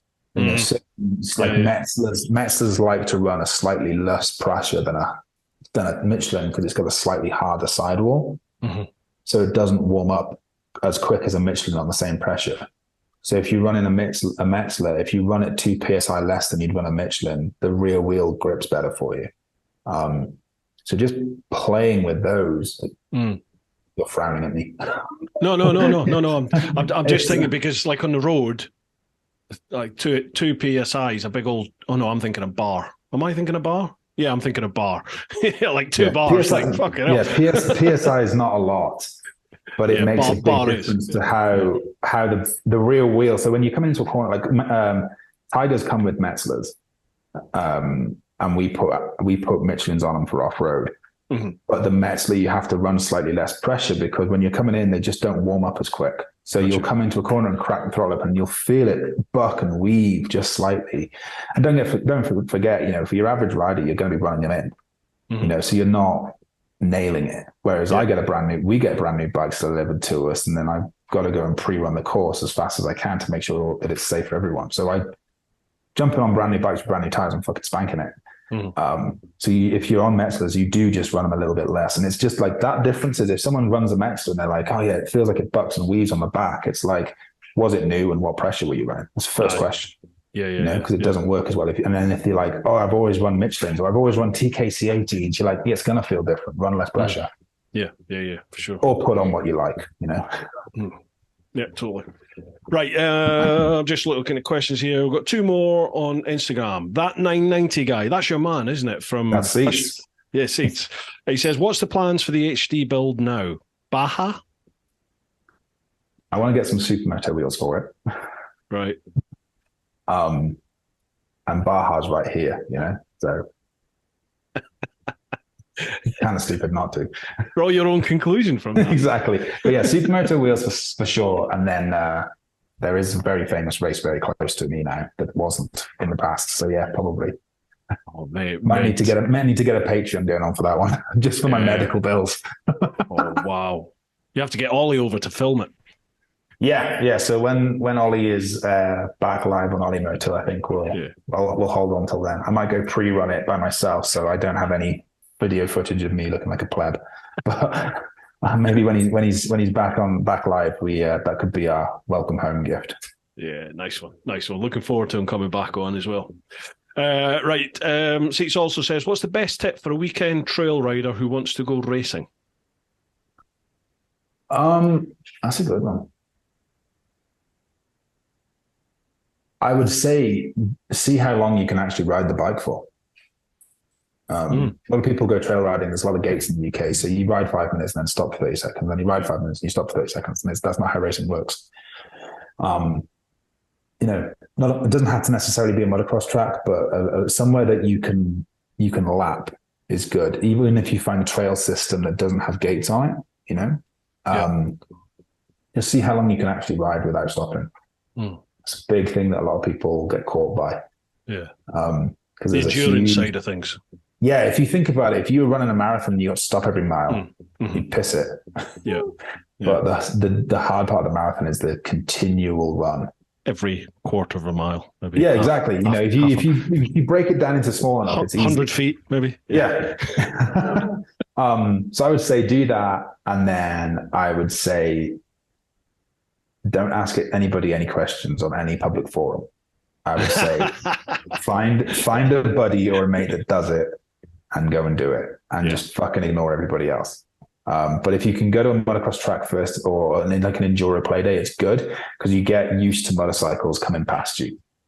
Because that's a big thing on the trails, is that no one really ever gets overtaken. Whereas you go to a race, if you go and do a hand hands within the first lap, you're going to have the next pack coming past you. So, and it can be unnerving. So if you can do that, get used to being overtaken, learn what to do in terms of like holding your line, or if someone says pass, let them pass, and just see how long you can ride a motorbike for, and stay the fuck off Facebook. You'll be fine. And like, you know, a lot of people kind of put pressure on themselves and all this shit. Just go and do it. Just go and do it. It's a lot of fun. Even if you hate every minute of it, you can now say you have raced it and you know what it's like. And watching any other race, you'll have so much more of an appreciation of what the guys are going through. You know, like you'll go watch BSB and you'll think, fuck me.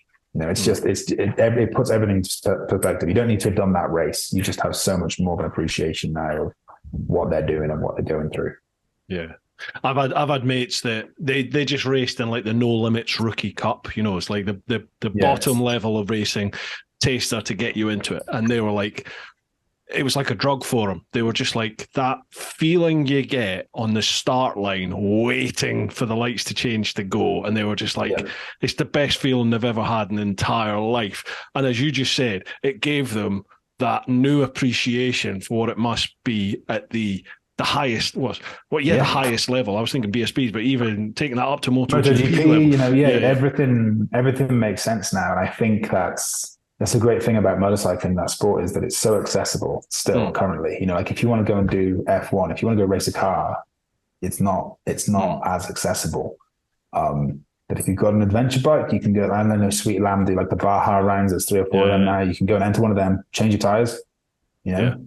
Big thing. If you're on an adventure bike, get off-road tires, but throw some decent tires on it, pay your entry fee, and go and do it. And then when you watch Dakar, you're like, holy shit. You know, like you've just done a 20-mile lap when you're absolutely hooped, and then you look at Dakar and they're like, oh yeah, so today's stage is 560 miles, and you're like, I know.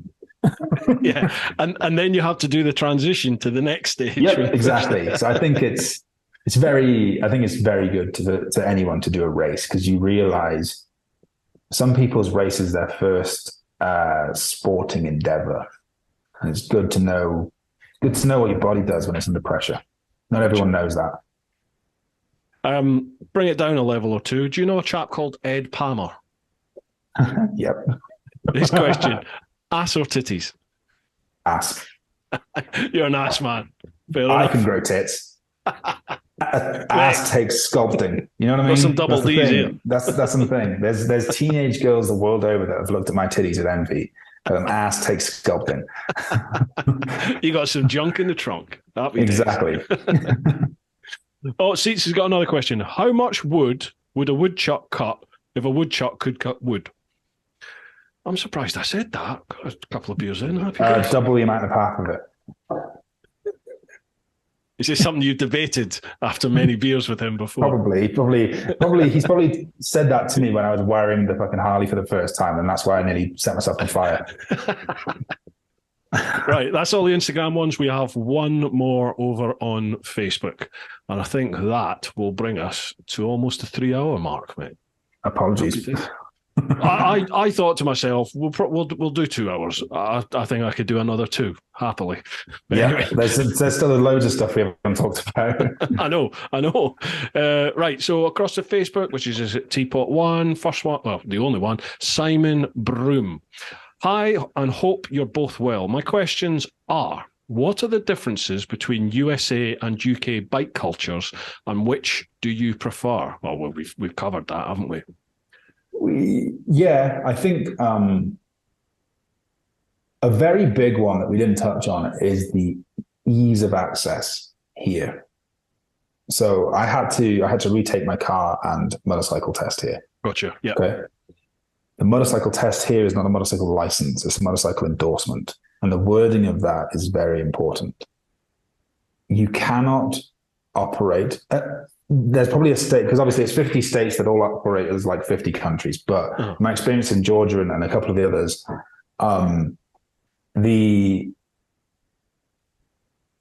you cannot operate a motorcycle without having a car license. Oh, okay? Wow. So you pass your car test, and then you add on the motorcycle endorsement. So the very test of the motorcycle is totally different. You pass your car test, and then I think it's the mod 1. I did like mod 1, mod 2, all that stuff for the bike. So I did the off-road, which wasn't off-road, and then I did that way. I didn't do direct access, but the mod 1, where you kind of go through the cones and then emergency stop, that part, that's all you do for your bike test here. That's it. That's it. Because the understanding is that you already know the rules of the road because you've got your car test. So you already know all that. You still have to do a motorcycle theory test, which is similar to ours. You know, it's if you've never done a motorcycle at all, you need to study for it. But if you operate a motorcycle, like I could send it you and you'd pass it. You know, it's a basic motorcycle knowledge test, and then a couple of road signs, pretty standard. But then you ride. So I did it on my Tiger, 900, and you weave in and out of 4 cones, and then you go back to the start, and then you go a swerve test. So you ride right, left, and back, and then you come up to a junction, which is cones, stop, cross diagonally, stop in the next box, and then you do an emergency stop, and you had to go up to 16 miles an hour and stop. And I said 16. And I said, what happens if I stop before the cones? And she was like, no one's ever done that. I was like, no, I understand that. But what happens if I do? Is it fail? Because in the UK it is. You know, you've got to stop in the cones. And she was like, no. I was like, okay. So I went to 16 miles an hour, stopped bloody miles before the cones. Congratulations, you got a bike test. That was it. It was all of 5 minutes. Okay. So ease of access to that part, far, far easier. Second part to it is the average person I will speak to at a given demo event will have 4 motorcycles because of the salary difference. So they can afford their toys. You know, like everyone has 4 or 5 motorbikes or a boat, or, you know, like they all have their toys. Your average, like if you're speaking to an adventure rider in the UK, they're usually a certain class and pay level, broad speaking. In America, it's very much the case of, wait, you don't have 2 bikes? Well, why the fuck not? You know what? It's a toy. You should have toys. You should have, and then you'll be like, I only have 2 motorbikes because I've got jet ski and a snowmobile and a boat. And they're like, oh, cool. That's it. So the pay difference is a big one as well. So your access to motorcycles is easier then as well because you can afford it. The weather makes a big one. That's the dog. The weather makes a big one as well. It doesn't rain as often, hardly at all. I've been in Colorado now 8 months. It's rained 3 times total. So it's a lot easier to get out and ride. I'm going to be knocking on your door at this rate. When you go and ride, once you're out of the city, if anyone's ever been to the US, once you're out of the city, the US was designed, the road system was designed to get things from one place to another. So the actual navigation of it is very, very easy. It's easy to ride a motorbike here. And I think the final part of that is it's a damn sight more accepting. It's a damn sight more accepting. It can be quite elitist. It can be quite elitist in the UK from a motorcycle perspective. Not everybody, you know, but there's usually an element of an old guard with it. And it can be quite intimidating if you think about it. If you turn up a motorcycle night, it's like, in my experience, not always is people are forthcoming to kind of introduce themselves and welcome you and help you. Whereas in America, it is, you know, it's very much like, oh, you ride bikes? Like, let's go hang, let's go do things. It's a lot more open to that. And again, that's not me saying that America is all flowers and blowjobs. It's not at all. But in terms of ease of accessibility for motorcycling and to get on it and how welcoming that community is, because everyone has a motorbike. Because the test is so easy and motorcycles are everywhere. There's motorcycle dealerships everywhere. You know, in my little town here, there's a Kawasaki Honda gas KTM dealer right here. And if I go 20 miles north or south, there's every mark supported by a dealership, 20 miles north and south. Wow. So it's right there. It's right easy. All your gear is right there, and all your gear is carried. They sell motorcycle helmets in Walmart, for fuck's sake. It's Really? like it's right there. Yeah, it's right there. You know, you don't need to spend a lot of money. It's right there. There is motorcycle showrooms that will happily tell you and advise, and they want you to enjoy it. So to get into it, it's arguably easier than buying your first car because they want you to come and ride a motorbike, you know? Yeah. Yeah. So I think that's the biggest differences. I think the other side of that is because it's so easy, you get a lot of people that don't have a fucking clue. And I don't mean that in a horrible way. Sorry. No worries. There's a lot of people that don't have a clue and don't have the skills that they need because everyone wants a Harley, and a Harley is a big, cumbersome, awkward motorcycle to move around. So they pass their test, you know, riding around these cones, and they can afford it because they've got the money. Yeah. Gotcha. So they go and buy their $25,000 Electroglide and crash it. And that is the negative side of it, I would say. I think a barrier to entry is not always a bad thing, but too much of a barrier is. And I think, you know, just like we talked about rallying earlier, it's you've got to cater to the masses, but it's difficult to. Yeah. You know? Yeah, no, I get that. It's interesting what you said about the community side of things, and that I think maybe my view on it is tainted slightly because I have a following. You know, I've got the brand that I've built up, but my whole thing is about the community. You know, I'm very lucky in that I have a really strong community now built up around the channel and the TeapotOne brand, where, you know, we can go. We've just come back from the Isle of Man. We were in the Isle of Man 2 weeks ago, and, you know, almost 60 people came over to the Isle of Man. You know, it's a big financial commitment by people, but they all came across, and we stayed the weekend in a hotel. We all went on big rides, and we're doing that all around the country now. We're going, we had 80 or 90 people down in the southwest at the one before this one. So the community is really strong, and I find that, you know, when I turn up somewhere, generally somebody's going to come up and go, "Oh, Teapot, how are you?" But so in my head, the community thing is alive and well, and it's really strong. I think once you're in the community, it is. Yes. Yeah. When you're outside of that, it can be quite daunting. It's awesome, but to get into it, and that's the thing, you've got 2-3 years to keep that rider. You know, they get their first bike, they either do it and love it or they don't. Yeah. And then they buy another one and keep going, or it's kept or it's sold, you know. And when you add in the weather, which is a factor, unfortunately, you add in the weather, you know, you're a pretty hardy person to ride in Britain year round. You're very hardy, because if you don't ride in the rain, you're not riding, you know. But then if you try to step back to when you first started and think, were people welcoming to you before you were you? Or did they just kind of let you figure it out, as they do for most things in the UK? Whereas if you walk up to a bike night in the US, they will make an effort. The guys that have organized it will make an effort to know you're new there. They will make an effort to welcome you in. And by the time on your first bike night, you will have 3 people's phone numbers and 4 offers to go ride. Yeah. Because they want you to keep riding motorcycles. They want you to do that. And it's seeing it as a new, because I always look at it as a new rider, because the old rider's doing what he wants anyway. They're doing what they want. You know, like, you know, Jenna coming into it and riding dirt, like, it was so welcoming. She'd been adventure, but she'd never done dirt. They were so welcoming, and they did whatever they could to get her to enjoy it.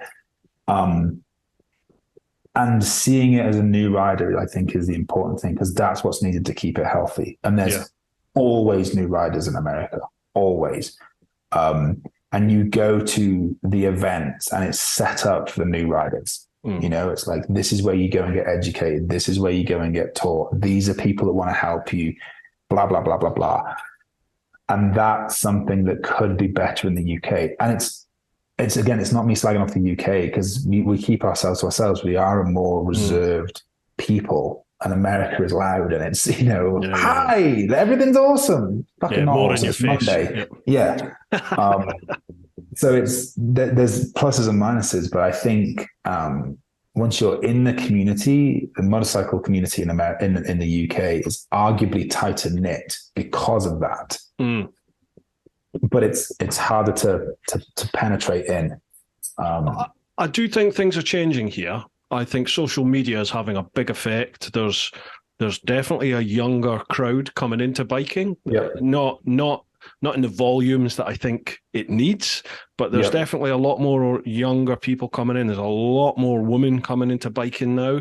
And I think it is the sort of guard. I feel like the guard's coming down on the motorcycle community here in the UK. Trying to take myself out from obviously this little bubble that I have, but just looking at social media, there's a lot of new riders who are just turning up at bike meets, and people are all getting together and they're going away and doing stuff. You know, they're just going away on rides. And that's awesome. And I love that. That's why I created my little community that I have, because I love seeing. For me, it's older people. You know, it's older people in my vintage, in their 40s, 50s, 60s, those sorts of people, predominantly guys who a lot of people have just ridden, 3 months out of the year, and they've gone from their home to the local calf and back, and that's all they've done. And then for whatever reason, they make that decision to come along to one of our sort of meets that we do, and all of a sudden they meet other people like them. And these other people are, we go to Wales, or we go to Scotland, or I've been across to Ireland, or fuck, have you been across into France or Spain? And all of a sudden it opens up the world to these people. And I love watching like that community spirit just growing. And all of a sudden, these folk that have just gone from home to calf, home to calf, home to calf, all of a sudden they're meeting up with these other people outside of my TeapotOne thing. They're doing their own thing, and they're going off on trips, and they're trying off-road, or they're trying a track day, or and it's awesome to see all that.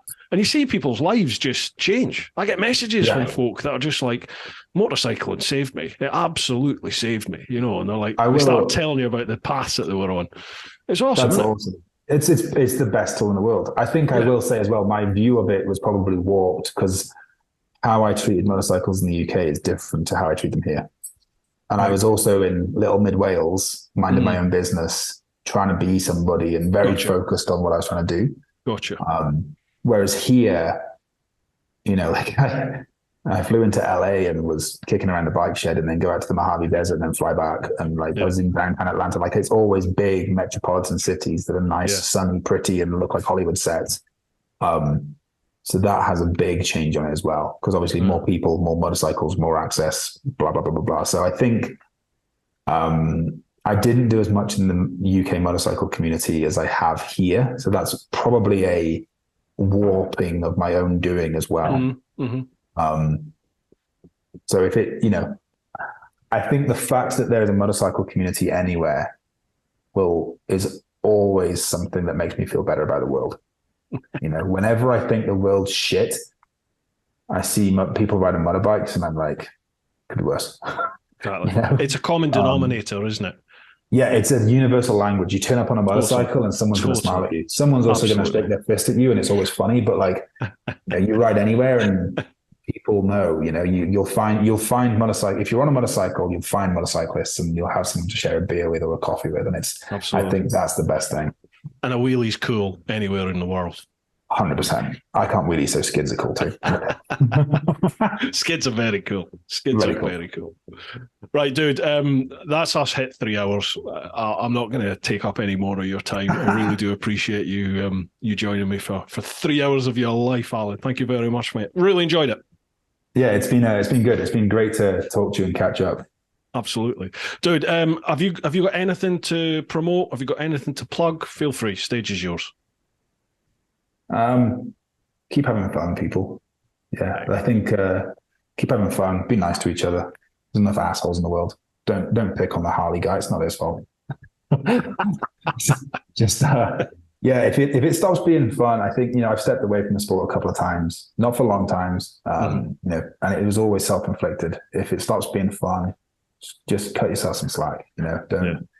Don't keep doing the thing you've always done because it feels like part of your identity. Just if it starts being fun and it's shitty and horrible outside, just take 5. The bike's always going to be there. The road's always going to be there. Ride when the time is right, and make sure you keep having fun. I think that's the big thing I say.